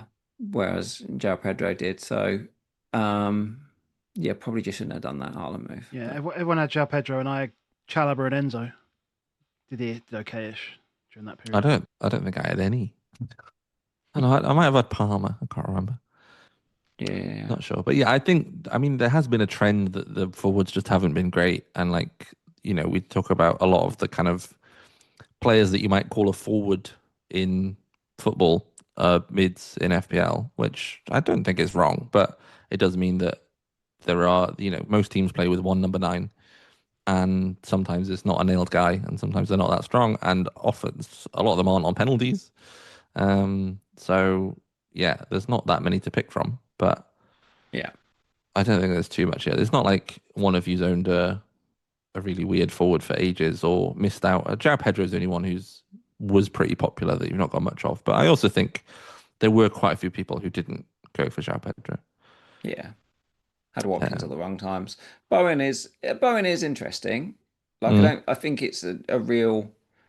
I can't think of another forward. I can't think of another forward where they still continually got points despite the fact that they didn't score or scored like they scored like one and goal since February. It was and like, weren't playing up front. weren't playing up front, but they were taking corners. They were getting DEFCON. Just a They lot of were assists. a lot of assists. And yeah, probably should have valued that. Again, it's that part of valuing points higher than the dopamine of my guy's going to brace. Which, that is value to put into your strategy of how much do you value that dopamine hit of a brace in any given week versus Yeah. I mean, it's not like Bowen can't hit a brace, or I mean Anderson even He got gets virtually a assists. brace by getting, what did he get? Like DEFCON 3 assists. assists. three Yeah. assists and about, yeah. Like these guys who seem boring, they do sometimes still do it. Yeah. And I don't know. For me, that dopamine hit is better than the one that everyone else thought might do it. Is an Elliot Anderson and a Bowen Hall is just so much more fun. But I can see it. That's a play style thing, I think, as well. Yeah, but I can see it. I can see it. I can imagine you that 90 odd minute, 95th minute Elliot Anderson goal, whatever it was in like game week, was at 35, 36. That would feel incredible. It was especially because all the other guys who normally rate him had to take a path that sold him, so they didn't even have him. It was And tough. when you brought him in, obviously Morgan Gibbs White had gone on an absurd run and he hadn't, and it was like, well, you should have gone for the goal scorer, mate. And then bang, bang, bang, bang, I was bang. never going Gibbs White. Yeah, But yeah. yeah. But again, there's no one here that stands out as you guys No big misses. misrated. No. Yeah, I think basically, I think maybe not having Haaland for so long is something. But again, Adventurous. that was kind of I'm sure some people Like I played say, it. it wasn't a period of time where it was well off. It wasn't like not having Haaland didn't kill my season for sure. I found many other ways. I of doing know that. other managers who also made that play, Yeah. who were quite analytically minded or strong Yeah. managers. So it wasn't like it was nonsense. He was not starting. He'd been leaked not to start. Yeah. It's not like you just went, I'm good to sell Haaland. Thought So about it. yeah, Right. We'll go left. captains. That's the Captains, last yeah, we can have a look at Captains. We've captains. got to do scouting captains. stuff before we go to strategy. Mm. Yeah, so okay, so in terms of captaincy, I think we're going to look at Tobias Moe, who topped the captaincy for the season. He got 655 points. For those in audio, he captained Haaland 25 times for an average of almost 17 points. Captain Bruno 10 times. So that's 35 game weeks, an average 19, just over 19 points. In the other weeks, he captained Semenyo, Gabriel, and Ekatike, all double digits. Gabriel for 21 points. I assume that was his triple captain. It was. I mean, it has to be. It's the only odd number. Yeah. But yes. So, yeah, just a ridiculous he amount. captained Semenyo home to Wolves in game week 23, and he captained Ekatike in game week 18 home to Villa. Home to Villa? Yeah. Okay. Home to Villa. There was quite a few that captained him, strangely, that week. I can't remember why, but there was a few. I think it was going to be Bruno, but then he got injured. Okay. And people kind of spread out because City had I'll have a look. Well be it. I remember. I Could think well be people it. went for Cunha. City were playing away at Forest, Okay. so nothing. Okay. Yeah, He captained Haaland 21 game weeks out of the first 22. So that was the only in the first 22 game weeks. The only time he didn't captain Haaland was that Ekatike one. Liverpool played Wolves in game week 18. Oh, was it home to Wolves? I don't know, whichever week it was. Maybe it was home to Wolves. It was home to Wolves, yeah. Home to Wolves, sorry. Because I captained him in game week 18. There you go. Yeah, home to Wolves. I know, but he only got 5 points that week. Oh, I was 10. Yeah, it's doubled. It's yeah, 10. Yeah, that it's one. doubled, it's That's the one. Man's best in the world and can't do 2 times 5. But if you think about it, then he captained Bruno 10 times from game week 24. So it's basically captain Haaland until you stop running out of captain Haaland, captained Semenyo in 23 once he'd run out of faith of Haaland. That was the leaked bench week. Yeah, and then I'll just captain Bruno from then on. Seemed to work. And the only time he didn't was game week 26. So that includes he captained Bruno in a double, despite the fact that Bruno didn't double. Did he not captain Haaland in 33, presumably? Oh yes, he must have. Yeah, he must have. But yeah, so he's captain Gabriel in a double game week. He's captain Semenyo when Haaland was leaked to be benched, and he's captain Ekatike when Bruno got injured. Yeah. So the top captain was all missing. Otherwise, he's just gone Haaland or Bruno. Yeah. Apart from the one double game week where neither of them doubled. And I'm like, why are we making decisions? Yeah, I mean, it's one manager. Like, I'm sure people will have done Haaland and Bruno and got it the wrong way around. But if there was ever a season, like if we look at, think about captaincy, in general, you would captain a premium, wouldn't you? That would be your normal thing, that we captain premiums in this game. But if you say that Salah's not reliable, if you say that Palmer's not reliable, if you say that Isak's injured all the time, Saka has spent a load of time injured, you're then down to £9 million players already. And then you get the Gyökeres and Ekatike and Watkins. Like, we really only had 2 premiums that did well. Two reliable ones, yeah. I mean, like, yeah. And Saka, Palmer and Saka, maybe. Saka had a few good weeks. A few good weeks, because actually he still got 157 points despite the fact that missing quite a bit of the season. But realistically, if there was ever a season to not mess about on captains, it's probably been this one. And it worked. And it's an absurd, just work out wherever your points are and then work out what it was. So if you go to me, so I had to get a bit more fanciful because I obviously didn't have that much Haaland. So I just moved my Haaland ones onto onto Salah. But he's got 100 points more than me. He's got 104 points, and my gap to the top 10k is 104 points. But then you do have a 10-point Porro cap in there, so I do have a 10-point power cap, but I also have got the 1-point Cunha in game week 3. Game yeah. week 3, like Because people right bounty. at the end, I think like there's like, oh, I'm going to pick not the best captain because I need to do Yeah, something. and So that's where and they come in. But even the Porro cap, Bruno got 14 points in that week. yeah, Yeah, the Gyökeres was in a week where I owned Saka. I'd already got Saka in to captain him for that week, and then went, nah. What I'll do here is I'll go Semenyo to Turkey so that I can then captain Gyökeres. I think that was just a Mins read that didn't go well. Rather, like that was again very popular, and I think like a lot of people thought Gyökeres would play Burnley. There's a risk there, but I think under the assumption that he's playing, which was an assumption that people made, it's not like he's not a good captaincy option. He's still very strong. He's probably on pens over Saka. But I could So have just taken the decision out because he was still on your Solio predictions. It was still Saka. I think that was It was still Saka. I could have just factoring gone in the top like guy. I could just go to might not play. Solio and just go top guy. Don't think about it. And it pretty much would have been Bruno and Haaland all Yeah, season, other than the weeks when Saka probably would have stood out. And if I'd just done then maybe Saka when I had him and it was the good weeks to do it, it probably would have been better. what do you think your process is when you, if, well, either don't look at projected points or do and make a decision against them? We do a section every week on our team selection.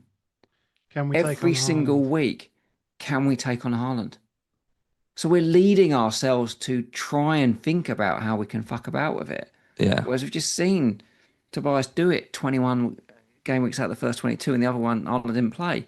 And I'm like, why did we try and push those things into our brains all Is season of Do you think it's this dopamine chasing of this like hitting a good captaincy other people don't have that entices you enough, or I just think as well we might make other better decisions around the rest of our team selections and everything else we were doing if we were just like, if I can just outsource that fucker. captain the top guy? Yeah. In this environment, there might be a change of environment where the prices make us need to, Yeah. reevaluate and all those things and different guys in the league.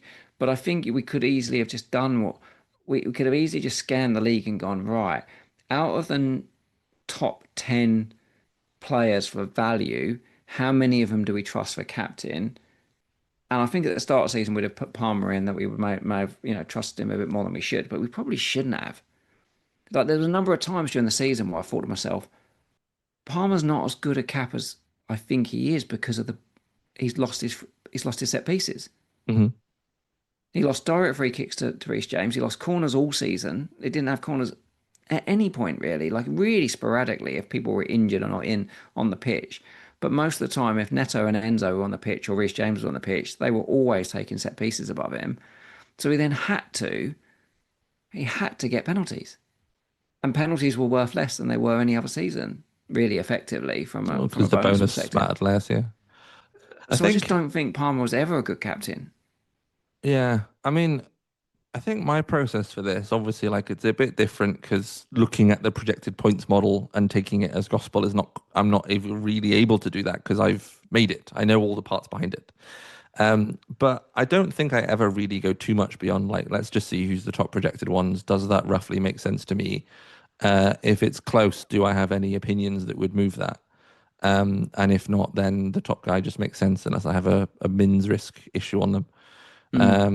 So I think I'm not saying that like that has to be the process everyone else does, but because also you can put your own beliefs in. Like sometimes they will be very close, and I'll be like, okay, maybe Haaland's slightly behind, but people do think actually City attack is a little bit better than these numbers suggest, or he's getting more of City's goals than these projections are. In which case, you can implement that and see and add up the points and probabilities of everything happening, and get to a headline number and see which one's the biggest. Do you think that's a process that you could or would follow, or is it something that that doesn't sound appealing? What's ridiculous? for me, I can tell you what this line is.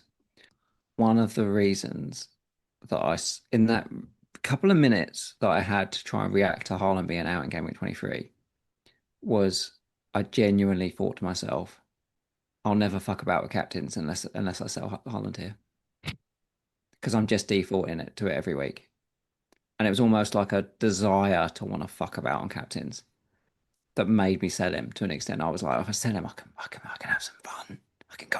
I can pick a different guy every week to everyone else. And you were like, why? Why Well, wouldn't you want to have the best captain options? I mean, if it might be sufficiently fun to you to do different things that's how you want to play. Like that's not no one can say that that's the wrong way to play. It if your only objective is like highest rank or like, putting the best projected points down or that kind of thing, yeah, that is the wrong way to do that. But if your ultimate objective is to play pretty well and have fun, and your fun comes from picking slightly different captaincies, then that's fine. It's just, I think it's the mismatch that gets people. They're like, Yeah. I want to try and do really well, and the way I need to do that is to pick worse captains. It's like, well, that's not quite right, is it? Yeah. Sometimes, like, it might come off, but there's enough game weeks in the season that you don't need to do that. You're actually just decreasing your odds of. But I also, in some ways, I don't think we're going into game weeks. We're not going into game weeks where we're picking a captain that we think is just bad. Like you can look at my for sure. Jaden Anthony, right, game week 38. Like that was a messing around captaincy, but he also was playing bottom of the league, right? Like it sounds stupid, but he was also playing bottom of the league. But it was also game week 38, so Couple of game weeks. We'll put that in a separate bucket. But elsewhere, I mean, when we get to mine, you'll see how many captains I fucked about with. But it was never a bad fixture, really. It was necessarily a good decision. Like if I just take Gyökeres, for example, and Cunha, Sure. but Gyökeres in particular, that was a pure ownership play.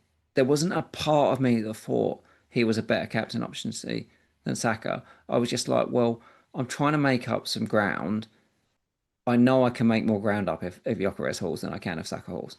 Yeah, well, it's game week 37. I think that's fair. And so there are parts, and I don't think I'd have done that at other times. So I think in general, I would be. So Cunha cap was which week? Game week 3 against Right. at home to Burnley. Like I don't think that's, and he went off injured after 30 minutes. Like I think you can't really. Yeah. But then why have you picked Cunha over Bruno in that week? But I picked Cunha over Bruno because I was like, well, Cunha could play up. Cunha's going to play up top. He did play up top. Sure. Yeah. There was a moment, right? Just honestly, shortly after the game started in that Cunha game, where I thought to myself, they're asking him to play the number 9. They're asking him to do all the closing down, and this is the guy who we just seen all the stats. This is the guy who walked more than any other player in the previous season. I was like, I don't want Cunha as a striker. That's not what I want him for. And then guess what? The guy that walks all the time, when he tries to run and do the pressing, guess what? He does a hamstring. Like it was selling my brain on something. And the other part, I mean, it did work out to an extent because my brain said, I don't want Bruno, I want Semenyo. That's what I want. So what I'm going to do is I'm going to get Cunha, and even if he scores 100 points this game week, I'm going to send him to Semenyo next week, which is what I did do. So it helped me almost condition myself something else, whereas I should have just been like, get Bruno, then work out a different way. You sell someone else to Semenyo, yeah. Yeah, sell someone else. I think I've just found the projected points that we had from this week, and obviously this is, our modelling, mine and Rob's, and the market odds and everything. And obviously, well, I guess the market odds don't matter hugely because they're playing the same team. But we were modelling Cunha as the likely number 9, and we still had Bruno a full projected point ahead. We had Bruno at 7 and Cunha at 6. So I do think that Cunha in that week could be viewed as a sort of misread potentially. Like I think Gyökeres is much less of a potential misread. I mean, it depends how much you like, because actually you can put your own beliefs in and they get a lot closer, and it does, 1 point is maybe not enough for you. But I mean, I know I like Bruno, so it's a bit different. But at no point did I ever think Cunha was going to be a better pick that week for captaincy. And I That think was purely almost an everyone who's anti-DEFCON, using, anti so type thing. I know that felt annoying, but to double down there, get him and cap him. Just yeah, there were parts to it where I'm like, I'm creating more decisions than I need to have at times. yeah, and or actually, bringing in that complexity is something we can talk about in the strategy stuff as well. As actually like, is Yeah. that beneficial, or is that you know, is a simpler but potentially slightly worse path a better one to play because you're more likely to execute it well. Yeah. And that's true for everyone. I'm like, I do some complex stuff in some things, but if I've got 7 games to play, I do need to pick some simple stuff sometimes. But yeah, I think there's not many here that look like really rogue captains, as you say. No.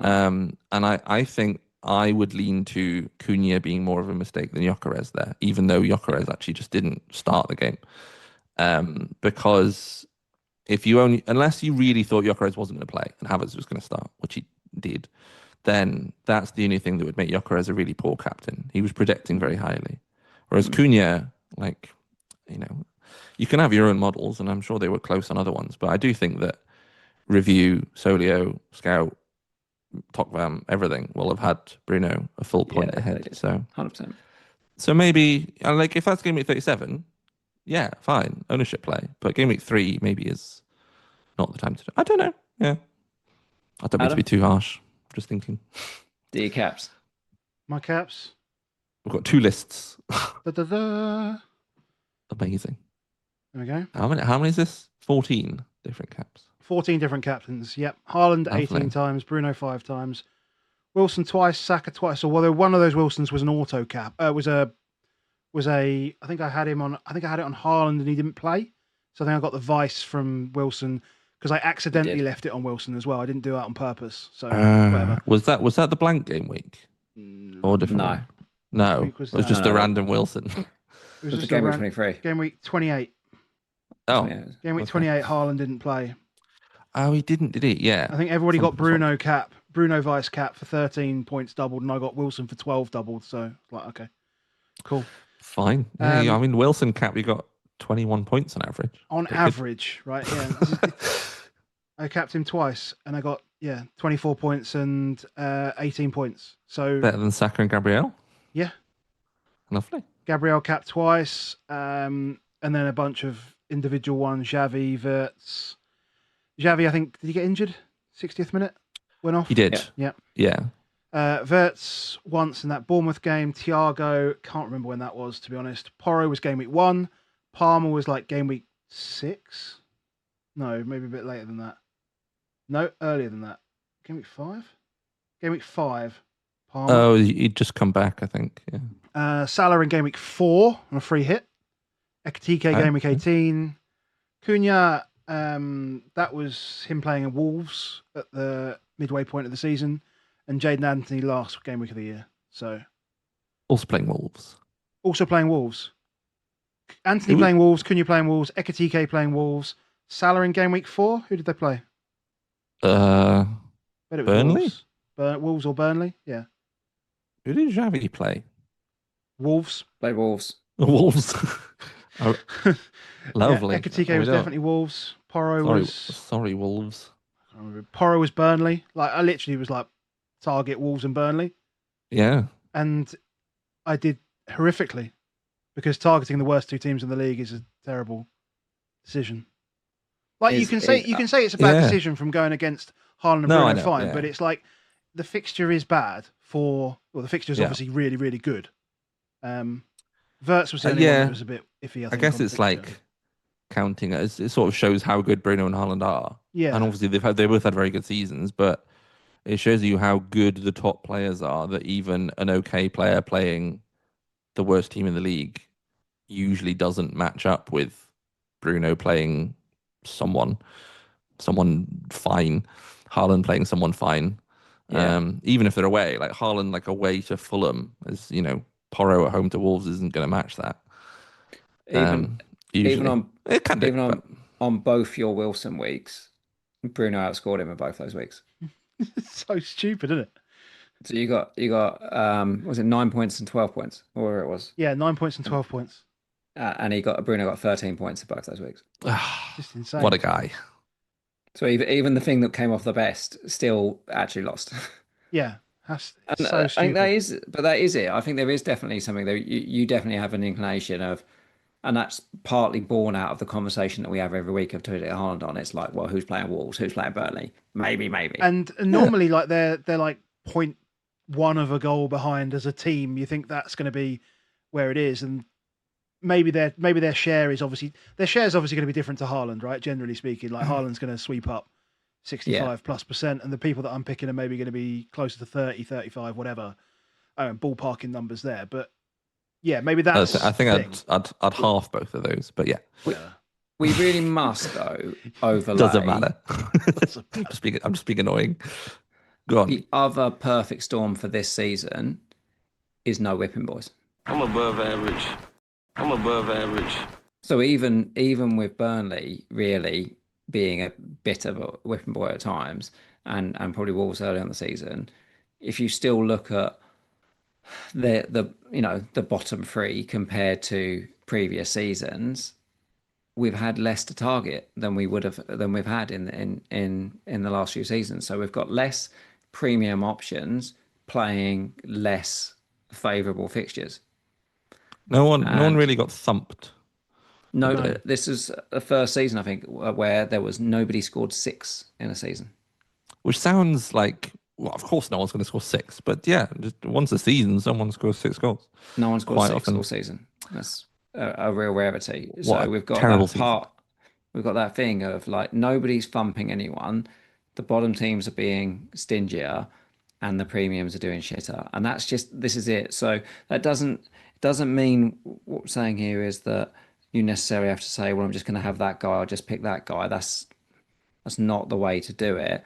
But there might be something that we should have reflected on maybe a month or two into the season or through the season to start thinking to ourselves, stop messing about it, lads. Like, but then also like a lot of these one-off caps are right at the end when Adam's like all in for, was it play for vibes? Is that what FML So FPL say? Anthony, what was I saying? So Anthony's right at the end. 38. Cunha was, what did I say? 20. I think it was like game week 20. Right, TK was yeah. 18. Salah was Xavi 4. was 34. Palmer was 5. Porro was 1. I mean, Thiago some of was them were a game bit week earlier, 30. I guess, yeah. hold on. When was the first time that you captained Haaland in a game week? I don't know, Yeah. I didn't have him for the first 6 weeks. Or So Salah? no one really. A lot of people didn't So, have him till game week 6. The only time in the first 5 game weeks that you captained Mo Salah or Haaland Game week was 4. game week 4, and that was only because you free hit him. Yes. So So you other than went. that, you did Porro, Saka, then you did Palmer in game week 5. Yep. Yeah. And then because you didn't have those premiums, what you then did is the early Haaland. wildcard in game weeks. Yeah, game and then I week just went Haaland every 6. week. And this is what That's I'm what everyone talking else about. did. So it's not just that this impacts this decision, but it impacts other decisions because you then didn't have the reliable captain option. You really didn't have any option but back yourself into the corner, but do the free hit in game week 4 because you were like, I can't possibly go without Salah for that game, and then I can't possibly go without Haaland from game week 6. So it's almost and that was already planned stuff. though. That was almost already planned before game week 1, if you remember. Like it was deliberate to go against Salah and Liverpool for the first few weeks in order to free hit him in 4 because I didn't want him. Yeah. So I'd made the decision already. So but you're pushing yourself down a road by doing that. Yeah. Because you took a hit. You took a hit in game week 3. Yes. To carry on See what I'm with it. saying is that it then becomes that. It's not just this. It's, I've got to do that and do this to get there to do that. I think like the captaincy can be a fun way. Like there is that dopamine hit of hitting that rogue captaincy, and it can be a fun way to try and chase it. But maybe it's a case where that was stretching too far this season, and actually the way to try and have a really different team was to have the 2 premiums that everyone else has and captain them, and have some different picks around it. And actually, that's a better way to still accumulate lots of points, but have like this odd team of, I had an amazing week one week because I had X, Y, and Z that are really low owned. But again, is that definitely going to be the same next season? I think we're expecting Bruno to go way up in price. Are we going to be able to have Bruno and Haaland? Are we going to have some new guys in the league? Are these guys who are 8 to 9 million going to pick their fingers out and start doing stuff? And, we might have a captaincy option emerge from those like semi-regularly. If one of them inherits penalties or something and is start playing further forwards, they're suddenly really good. So yeah, we'll see. Or Haaland got injured for a big spell a couple of seasons ago, and Julian Alvarez was the best player, and he was 6.5 million. And then you spread the money out, and yeah, we'll see. So, and I get right at the end, I think captaincy for the last 4 or 5 games is, not quite free for all, but yeah, I don't have an issue with Anthony captain game week 38. I mean, like last 8 weeks were just as soon as last 6 weeks, as soon as game week 32, 33 happened, my season was done. I lost about 60 points to the field in game week 33, something stupid, even on a free hit. Yeah. And I was going to say, I think Porro captain game week 1 is a bit rogue, but then as we were looking at it earlier, he was your highest scoring outfielder that week. So I can't be too disappointed with that. No. But yeah, I mean, Bruno was there, Saka was there, Palmer was there. They might have been ones to look at, but I don't know. There is fun. There is fun with captaincy. You did have green arrows in 6 of the last 9 game weeks. Yeah, it was fine. Yeah. I was just messing around, just captaining whoever, whatever. Were you having fun? My season was done. I was just doing whatever. Yeah, it's just that. I literally got Gibbs White in because during a Discord chat at deadline, we were talking about it, and then I ended up saying to one of our patrons, I was like, "I'll do it if you do it," or he said to me, "I'll do it if you do it." But and that's fun. Yeah, let's do it. Well, let's move into playstyle and do that stuff, because that is one thing, I guess. So this is my worst season in the last 6 years, and obviously what we'll say is it's because I don't use Solio, so that's the obvious reason. But it's probably the year. It's probably the year that I've looked at, say, models the least, and I think my reflection isn't necessarily that I need to just be solving the hell out of it and just move into more of that world, but I'd at least use it as a way to check in. And I think that would, 2 things that would always really help me to do was, one is almost like, hey, if my brain's working like the solver's brain, then that's useful. And then secondly, I think it did help me without making sometimes into not doing the stupid stuff, because I'd know almost like not just that option, but if it wasn't, it would be that, and it'd be that, and there's a few other ways that it might help me think some more. But if I knew there was one where it's like, well, that one's not even on the table, I'd probably be like, okay, maybe I should bin that one. That was a bit silly. And I don't necessarily just always do it for that. There's quite a few times where, Johnny, you'll know that I'll message you and say, I'm thinking about this. Is it stupid? Or how stupid is it? How stupid? You'll probably get that around 10 to 15 game weeks of the season. I'll say, I'm thinking about this. Bored. How stupid is it? Yeah, this is the sort of message. What but can I need do that. That's fun? Yeah. But I'll try and do those early enough in the week that enables me to sort of form okay, maybe. And I think that's helped. I think I probably should be thinking back to, okay, use the tools to enable me to sort of check in. I just don't think I ever will be a full solving machine. Oh, but I think that, why would you not use tools that are available to you to try and help you? That feels a bit silly. And I think it also depends on, sorry to butt in, like you said, it was your worst season in terms of presumably in terms of rank, but do you only judge how well your season was based on your finishing rank, or do you go there were some great moments in there that I hit this and did that, and I made a good play here and that was fun, and it or is a what's different the balance one there? In that I think I made, depends how close the ranks are, I guess. Yeah, I feel like there's been lots of seasons where I can point to lots of stupid things that I've done with really good ranks, but I've done stupid things. This one, I think, where I was very, very different was almost like the DEFCON Crusade. And it's not like I've probably got like 20. I've got 130 odd points from DEFCON, so it's not like I'm like 100 points out of the crowd, and I didn't try As to soon as fight someone all gets season. DEFCON, I'm going to sell them. Yeah, it was just more of a case of, okay, I want to just abscond those from view. And then because what I'd then be like, that's probably one of the reasons why I wouldn't use so much of the tools around, because I'm like, they're just going to throw those guys at me that I don't like. So therefore, I don't want to even look at it because I'd have to start banning 100 It's going players. to And tell me to therefore, buy Elliot Anderson, and I don't want him. yeah. Whereas I think actually is there are other guys where there were guys where I think I could have really won against. Some of the things is what I'll look at. So was actually where can I win? So like for example, like Illiman and Dies won I think this season. Well, I think like he's a massively overrated player from a sort perspective. Like there was very rare whenever you looked at it that someone would recommend say and die over Dewsbury Hall, and I think that's fucking absurd. Like from watching games because I can see all of the FPL metrics in Dewsbury Hall. One is he can get DEFCON, but two is he takes corners. He's permanently involved in play. His baseline's incredible. We've had changes to assists where basically as long as you're touching the ball regularly, you'll probably be okay and getting assists. And then you've got a guy like Undai who's practically like he's an unbelievable baller that's virtually allergic to the ball. Like he just doesn't want it enough. Like he finishes hundreds of games with less than zero point 0.1 XGI. But he's going to get over modeled, like in terms of over promoted for the models because he's £6 million on penalties. But for me, I was like, that's just a bad pick.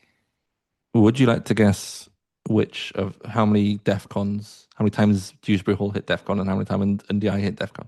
Well, the difference is, let me tell you on this one, because I can tell you on these You ones. piqued my interest and I went to look it up. I was still Go listening. look at the weeks when Undai hits. All What right. Undai does when he hits is Undai hits when he's playing right back.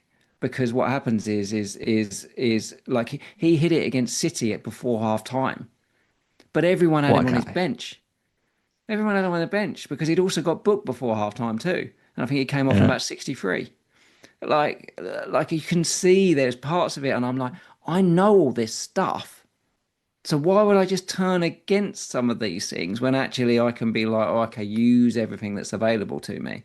Um, and there was some, like I say, there was somewhere I look at it and think, okay, I could have got more curious from looking at it and really pitching myself of Anderson, the Sobbers lies for this season.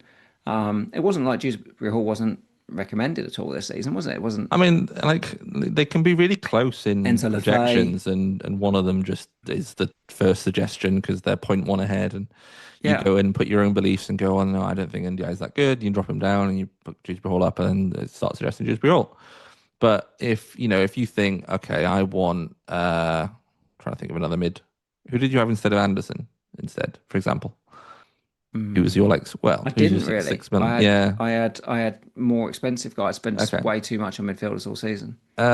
Yeah, so let's say you don't rate Elliot Anderson as highly as we've Bruno got other Guimaraes and moving down. Wilson actually are Yeah. my guys So that like I fought you with. move Anderson down and you move Bruno up and you kind of see if it's sort of comparing them and actually like if it's still very close, but if it's still really far apart, even with a pessimistic view of the player you don't like and an optimistic view of the one you don't, Mm, then you can sort of check and but oh, am I making the right call here? But if you tweak the two players around a little bit and they swap, then just pick the one that you prefer. yeah. I think that's fine. James Garner got more points as well than Dewsbury Hall. I was just looking at Everton mids. Yeah, yeah. What a Again, even guy. that, just What a thinking those guy. guys, like, and believe me, like, if you take off, actually, for those that hadn't died, like in game week one, because there was quite a lot that game week one, Mm. that's when he paid in that first sort of 6, 7 weeks. Is he had a lot of like 5, 6 to 8, 9 points. If you look at the last 20 game weeks or so, I think he got some like free returns in the last 25 game weeks. Um, but it's that part of okay, don't don't go, oh, just don't bother. Like is get playful with it and try and work out the best way for it. I think the bit that I've learned from or I've observed, sorry, more so with yours, Adam, is that you've been really good on solo. And I asked Copilot in the week to ask how we did versus the top 200 in Bullet Wisdom. And they said that Adam's a template player, I which mean, is a it template player, completely went against what I thought. but it's a template player versus the analytics community. We're a bunch of weirdos, aren't we? And you are part of the analytics community. You do use Solio. Hmm. So it stands to reason that you would have similar stuff to Solio guys, and I would have different stuff. But what I don't really get is if you're going to be that one, you shouldn't be moving captaincy to Xavi last minute of the week. You shouldn't be doing Gibbs White because we've had a chat on Discord. I almost feel like with your side of it, it's like if you're gonna be of that world, then Go lean all in into on it. that. Yeah, including captaincy. But it Because took all of those me- guys we've just seen, none of those were fucking top on No, captaincy. of course not. Of course not. I think part of it is because, I think I won't say fell into a trap, but I think people who just don't go all in, they tend to use the tools in the wrong way, or in the maybe the least efficient way, which is generally just click a bunch of buttons and see what comes up and then pick something. But Yeah, we're not talking about top liners. Yeah, we Yeah, don't like them. but I what reject that the term. does, but what that does, is Go on. what that does is it means that I'm kind of in the same ballpark. But what I'm probably doing is I'm probably making a change that's preventing me further down the line, and I can't even see it. That I'm screwing myself over in a few weeks. Or what happens is I see something that I like, and then that is the path, right? That is the path. Like there aren't other paths that I could take. There's no flexibility. There's no robustness. It's just like that's the path, and that's where I get to, and that's how you get like a sitting here on the 30th of July going, right, well, I'm going to have this. I'm not going to have this player. I'm going to free hit in game week 4 and I'm going to wildcard in game week 6. And that's it. I'm so tunnel visioned that actually that's probably my biggest weakness is I get tunnel visioned up until the point where I want to have a little bit of fun. And then I start messing around with stuff. And I'm like, maybe I've been too focused on this. Right, what's going on? Okay, there's 4 minutes until the deadline. What can I do? It's okay, I'll captain Xavi. That sounds cool. And then it compounds, right? So I make the wrong decisions, or not the wrong decisions, but I make probably not the best decisions to start with, and then I make a stupid one at the end just to double down. And if you do that, or if you do more for John, this probably question is if you then make that stupid decision, doesn't that then create more likelihood that as soon as you then log back into Solio, it's going to say to you, Go back, please. Fuck that off. Well, like stupid things like bringing in Semenyo on a Friday night, like that sort of thing. That's the stupid stuff that I can do. Yeah, I think I guess I'd take it back to the two sections that I kind of view the FPL lens through, which is the scouting and the strategy.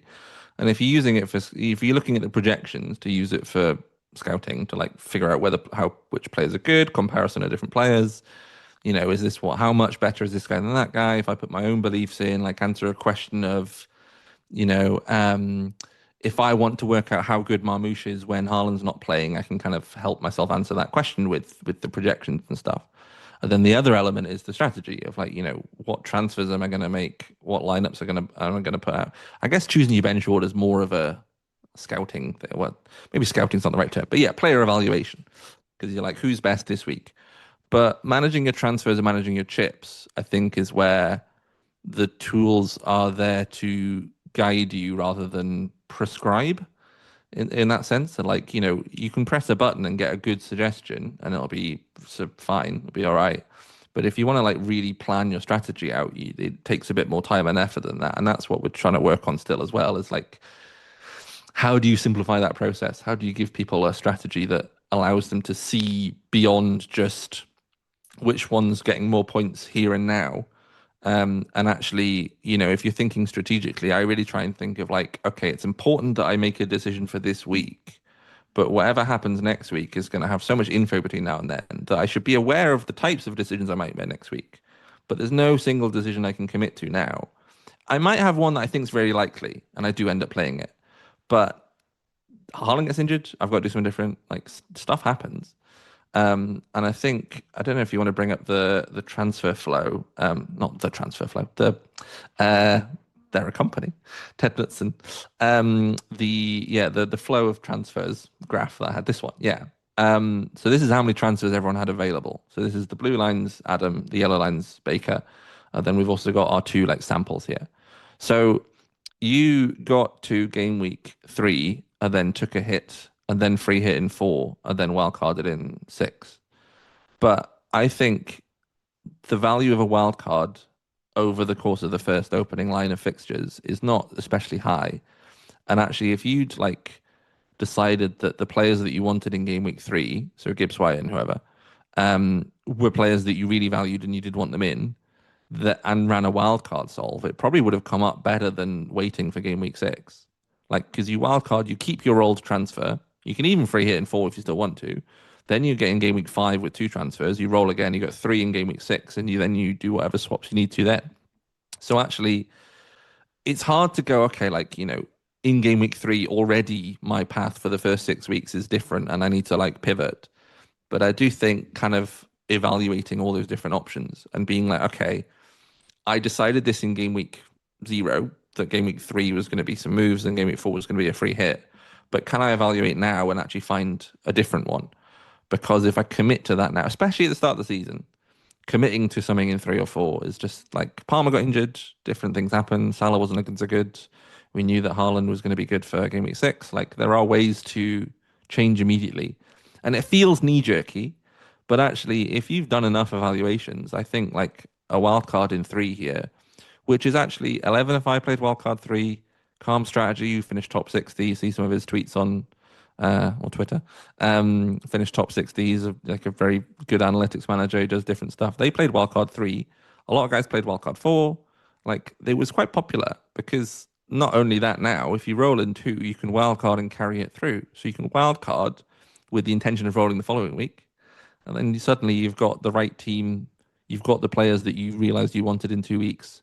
And you can get to 2 or 3 transfers in a few weeks' time. So I think, yeah, trying to avoid these positions where you're on like one transfer for a while and you need a hit to pivot is something I think I try and use these tools to kind of like go, okay, what if this? What if that?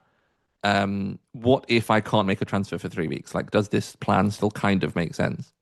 Because I think we underrate how often we're going to get stuck with some player that we buy or a strategy that we kind of have pivoted on. Yeah. You do just have to pivot repeatedly. But it is tricky. Like we like to think in these absolute terms of like, okay, I can do this, this, and this. And then the dominoes all line up and it looks lovely. But I think it is kind of going like, what's my plan B? What's my plan C? Yeah. I'm trying to think exactly what kind of happened. I mean, I know obviously game week 1 was like I had returns. I had stuff from Sanchez and stuff from Porro, who I captained, and then I had nothing from everyone else. And I wasn't particularly impressed with a couple of teams. Man U were a bit iffy. Liverpool were a bit iffy, and I had a lot of coverage from there. But I always had the free hit in 4 plan. And then game week 5 happened, and my number 1 keeper got sent off, and he was done for 3 games. And I was like, right, well now I've got Dubravka for 3 weeks. And I think at that point, my brain just went, well, no, this is like pull the emergency chute and then start again. And so I think it was more that it was born out of that than. Yeah. I don't think you can't plan. Well, maybe you can. Maybe that is a learning. Maybe I have to think, what if my keeper just disappears for 3 weeks? But how much do you want to stress test that? Because that's really unlikely, right? Yeah. And I think like very early on, I think the strategy can pivot quite a lot. And once you've made it to game week 5, having free hit, wildcard 6 is the best strategy probably from there. I think it was just in these opening 4 or 5 weeks, I think I would advocate for not being afraid to pull the wildcard. Yeah. To just fix everything and actually be like, okay, that's fine. Because even if I get a couple more issues off the back of that, I've got some bank transfers from game week 2 and game week 4. And I think that's really interesting at that part, because what you can see from this, and I said, I'm sure for people looking, it's not the easiest, but what I think you should be able to visibly see is the number of times that either one or both of us are flatlined. For example, we are at the bottom of 1, as opposed to the average in the either the projected top 10 or the actual top 10K. that's so rarely the case. Like Looks like never. obviously. Well, I you mean, can't be. It it's can't an be ever average. because So yeah. obviously the average. It can't. Yeah, You wouldn't yeah. have all at So, one, but would you? like some of them will be at one, Yeah, but okay. yeah, it'll be But a smaller portion of them. once it goes over 1.5, then you're like, well, it's more likely they did than they didn't, and is that was a real predominant time. I've noticed in the last few seasons, I feel like I continually have a poor spell around game week 20 to a game week 30. And I do wonder. It's in these last two seasons, certainly I've noticed that, and I've never got past free transfers. Still, in these last two seasons of having five, I've never ever got past it. I've never got to 4 or 5 transfers, which I don't think that's the end of the world. But I think what is the end of the world is the number of weeks where I have one transfer, and therefore is actually then it's a case of God, you're always like fighting fires, but you're stuck with a limited pool of players that you can always make that move for because it's always one for one, one for one, one for one, and therefore is that might encourage you to always take players that are just not that robust, and then therefore you turn them over. Or what happens, because we can show that graph next, is what I tend to do is I genuinely, it's hilarious because he showed me this, is that I genuinely have always looked at a 6 game window for players. I'm like, if I don't really like him for 6 game weeks, then I don't really buy him. And I look at it in that way. So do you want to show Adam how I make my moves? If we can do that. So what this shows is down the left hand side is the number of game weeks owned per players versus the percentage of transfers. So it's like it's how many game weeks, like a streak of owning them. So if I bought a how player hard. and then sold them immediately, then I held them for 1 week. If I Yes. bought them and then left them on the bench for 6 weeks and then sold them, I've had them for 6 weeks. Yeah. So there are a few players that you do end up owning for 20 plus weeks down the bottom. But most players are in the kind of like, the 1 to 7 or 8 game week range because we're churning through transfers. But Yeah. for some reason you had a massive peak at 6 specifically 6, not 5, not 7. You hold them for 6 weeks and then you go, okay, It really right, doesn't surprise me. If you'd have asked me done. beforehand, I'd have said about This 6 game is weeks. I'm still like, surprising, yeah, like God. the way that it peaks like this. But It is unusual. yeah, Because if you can quickly just show the 10k average, and there's not that. Like, there's nothing where it not the goes same way. I mean, it's a not the same 10,000 way. manager sample. We're not going to have the It's same definitely a spike, drop but off for everybody at game week 6. Is that seems to be yeah. like is you don't have so many players that you keep for that long. But there's definitely something in me where it's a case of, I don't know, probably too much spinning the plates. I think they've got quite a lot in the kind of like 7 to 14 spell as well. So I think and a lot fewer in the like the 1s and 2s. Which a little bit should less, be but easier this season because of DEFCON, and it's a little bit about those. As I said, one of the things about always targeting the midfielders that you're looking to try and get the brace from, the big hauls from. There's only so many game weeks, and actually, the second a game week looks bad, I felt myself so fragile with those players, thinking to myself, well, he's probably going to get 2 or 1 point, whereas Anderson's going to get 4 and the likes and all that stuff. So you're actually, you felt so stupid at times having some of those guys. Adam, you got rid of yours quickly. Well, yeah, but I think there's a piece. I think Johnny, you mentioned it before we started. There'll be a slight spike in game week 1 because you did your 10 hits. Sorry, not game week 1 game week. Yeah, my game week 38, 11 transfers. So 1 is a little bit inflated for Adam because I forgot to do that. But everything else is you still got a lot more. Yeah, I think your 2s and 4s are still a little bit higher. But again, like there'll be managers that have this same profile, like in that top 10k sample. So it's not like it's, if you had a massive spike at 1 and 2, and you hadn't done your hits in game week 38, you'd be like, okay, maybe you're just churning through players too often.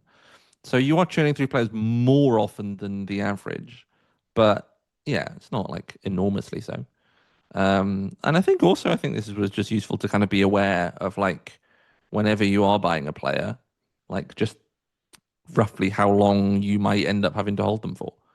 Gives people a better idea of like, okay, like, there's a certain portion of players that are going to end up in my team for 8, 9, 10 weeks more, that aren't necessarily the ones that it's not like a Haaland, but like, well, yeah, he should be in my team for 20 weeks. Or Bruno or whoever. It's like, oh no, this is going to be, I might buy Alderete and never have a chance to sell him, kind of thing.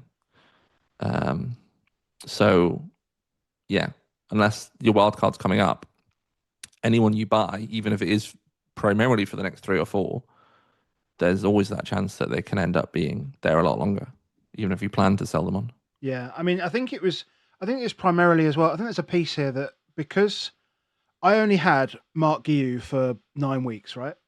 And I don't want to make it about Mark Guiu, but what I mean is I had players that could always play, and so actually this feels like it shouldn't have looked like this almost, because I had the players, I had the depth of my squad that I was able to sort of carry through if I needed to, and yet I still chose to try and find Chop and those change. slight upside ones almost every single time. Which I guess plays in with the transfer number that you hold. Like if you've got 2 transfers or 1 transfer and you're able to just play that guy that's in your squad to get to 2 or 3, then I think maybe we should be like more open to trying to do that.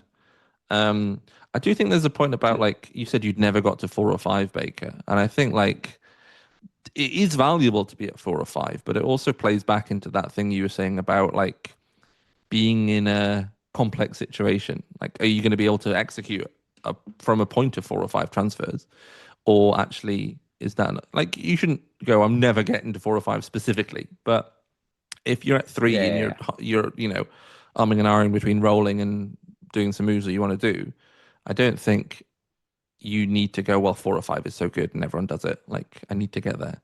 I was chatting to 11FI about this a little bit as well. I think we're going to do a pre-season decision pod. I'll plug his pod as well. Did a really nice pod with Annie Duke talking about decision making. Yeah, I listened to that. It's good. It was really good. But yeah, he was saying he had some thoughts on the fire free transfers thing, and I had a guess at what they were, and he said, yeah, that's the same.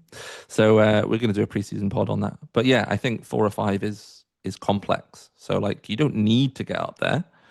But yeah, avoiding being in that situation of like I'm stuck at 1 is probably something that's worth trying to bear in mind if you can.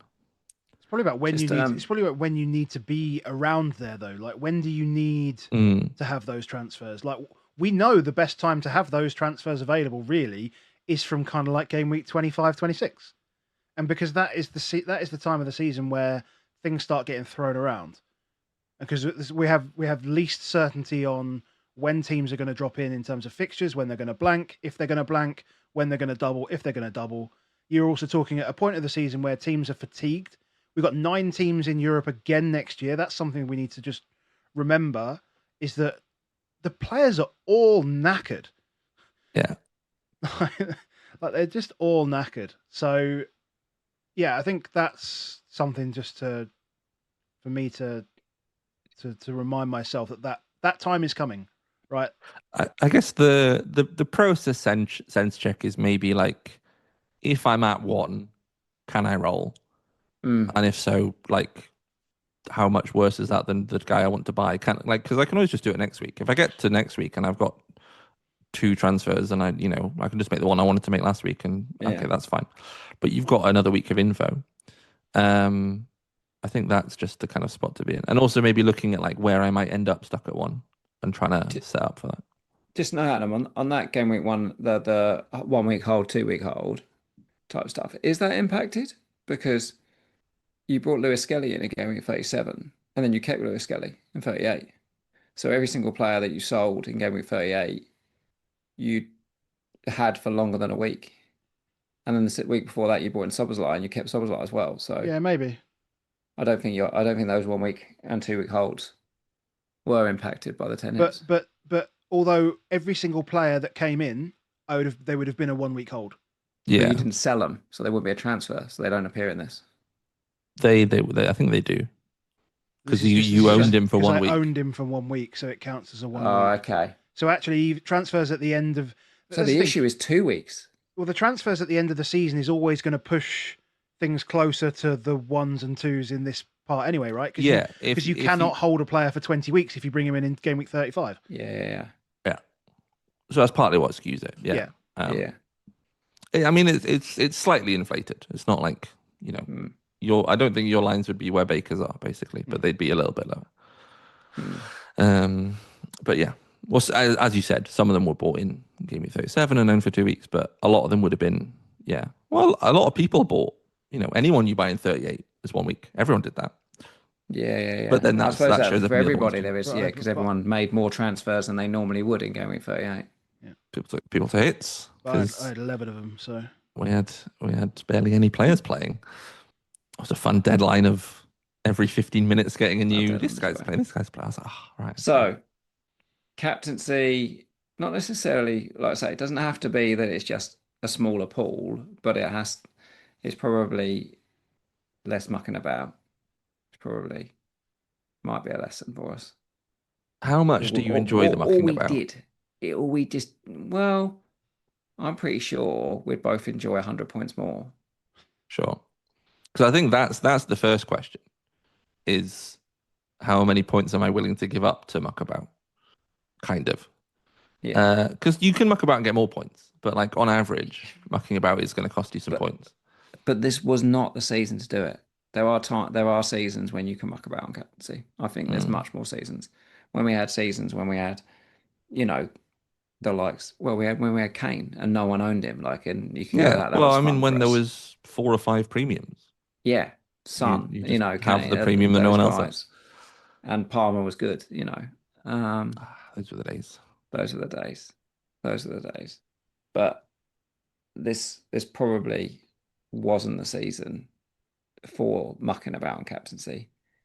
Well, that's how it's proved. How are you going to assess if next season is muckaboutable? I think you've got to take a little bit. I think it's going to be difficult to work out early on, which is why I'm like, my feeling immediately is if you can nail on one of Bruno or Haaland, depending on a little bit, maybe only a little bit of fixtures, but just general availability post World Cup, then stick with that early on and see but do some evaluation a bit earlier of can we muck about a bit more here. You can evaluate after 3 or 4 weeks. Yeah, I'm just trying. Are we allowed to muck about yet? Yeah, I'm just trying to have a quick look. Just the Wilson one really just frustrates me. The fact that you found that Bruno had outdone him in both. So in the first one, Cunha dived, and Lacroix got sent off. Oh yeah. And Bruno got a penalty, and then they were down to 10 men, and then he scored. Classic. Like, then he got an assist. Like, that's thinking, the story of the season, mate. As I said, in Game Week 38, you never would have captained Bruno in that situation. Like, I had a Porro 10-pointer, which felt like I've really earned that. Bruno had an own goal given as an assist for him, which meant also he got an extra bonus point, so that was 4 extra points for him. Stupid game. It was just the season of ridiculousness. When did Bruno play Palace? Game at 28. 28. Yeah, but you can't massively claim unlucky on Wilson, mate, when you didn't even realise you had him as vice captain. This is true. Who did I captained Haaland. Yeah. Also, we had Bruno as top cap with Salah. Obviously, got lucky the way he did it, but yeah, just checking. I think that's the issue. Is that like that's how Bruno gets his points? It's just in a way that's really annoying if you don't own him. This again was a season that rewarded those players that were high involvement. High involvement equal more DEFCON. High involvement, because of the assist change rule, where basically as long as you're the last touch guy. So if you think about the Shaw one, where Shaw blasts it in but it's the last one to touch it, and then it gets headed out and he boots it in. Is all of those things have been rewarding this season. That high involvement players are good. Yeah, it's true. Minutes and penalties. Being in the box and high involvement has probably, for me, overtaken the penalties part. Minutes is still king because it enables you to do it. But if you are high involvement and you're on set play, like I think corners nowadays is almost better than penalties. Certainly for strikers. Maybe.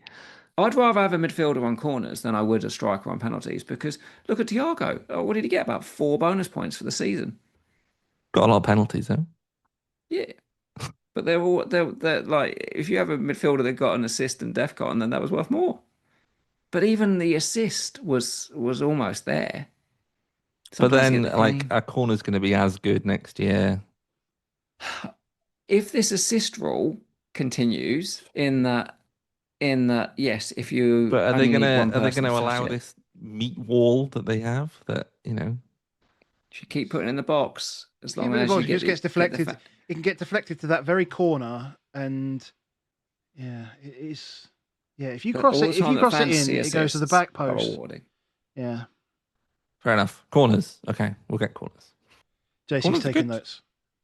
I'm gonna go and count out whether corners are better than penalties. I think it's basically what I That's want what I'll challenge to see. You just make some general statement, and I'll go. Oh, I need to Test work this. out I whether know that's I've done more true. than that. I can't just like assume that one of them's better. I need to go and I definitely would. check the I mean, data. it's quite a unicorn to have a person who takes corners on both sides. But I definitely think Yeah. nowadays is. But if you've got corners on one side plus free kicks, then I think that's pretty close. That was Declan Rice, wasn't it? Declan Rice, for example, is that and DEFCON. If you can be like I've got DEFCON, I've got corners, and I've got free kick, and my minutes are incredible. Did Elliot Anderson have free kicks? He had some corners. Well, he kind of did in a way. Sometimes. In that, what they often did was they took the short corner on the right hand side, so and they would push it out to the he's right, not and he putting did it that in the really box, nice but ball. he took the corner. So he's not. Yeah, no, he didn't take the corner. He did the cross. Oh, right. The other A way. number of his assists were they had a corner, they play it out to him like just outside the corner of the 18-yard box, and he did that really like phenomenal right. And you didn't want Right to pick footer. this guy? No. 24th of July. 24th of July is when you posted that Elliot Anderson Patreon post. Patreon post. It's the biggest Patreon post we've had. What did you post? Thousands of people saw this public post that I put on Patreon on the 24th of July that said, I can't remember what the title was. Elliot It was basically Anderson, saying, something Elliot that Anderson, you never thought you needed, or something like that. yeah, something like the gem you never knew you needed. 0 weeks for Baker. 0 weeks. Oops. Never mind. Oh man. Went through every single game of his from last season. Literally every single game. You did a follow-up as well. You did a follow-up on Forest Why Assets. did you never pick him? Didn't pick him. What happened? Dear. I think you explained why he was going to be the best pick ever, which also leaned into why Bruno was going to be one of the best picks. And then you kind of hated Bruno for like 9 weeks and never owned Anderson. Anderson hit 11 DEFCONs for the 3 weeks in a row, which pissed a lot of people off, and they got rid of him. I did because two pre-season ones where I said everyone should buy Senesi and everybody should buy Elliot Anderson, and I had Senesi for 10 game weeks and Elliot Anderson for no game weeks, and they both got 175 and 183 points. What's the lesson? Do as I say, not as I do. Trust the research. Yeah, maybe trust the research. Stop over tinkering. Maybe you need some more formats to tinker in, and then you'll be more streamlined in maybe FPL. that is it. Yeah. Get some other formats and then Can't play like, anti-FPL. Muck about in there. Come on. I might do that next anti-FPL. It's good fun. It's really silly. Yeah. We done? Done. We're very done. We've finished with an anti-FPL plug. Thank you. Fantastic. Guys, thank you so much to everybody that's watched all season, all the people that we've had, the guests on, Johnny, obviously, for joining us today. We'll try and get guests on at the start of next season. For now, we're just going to sit back, all enjoy the World Cup, and I don't think we're doing any long form content. I don't think we're doing any content World Cup related, but no. Enjoy it. I might do some TikToks and stuff like that on the So Rare and things, but fun stuff. But yes, thank you very much, and thank you to all our patrons. Thank you to you, Johnny, and thank you. we will talk at the beginning of next season, I'm sure. See you soon.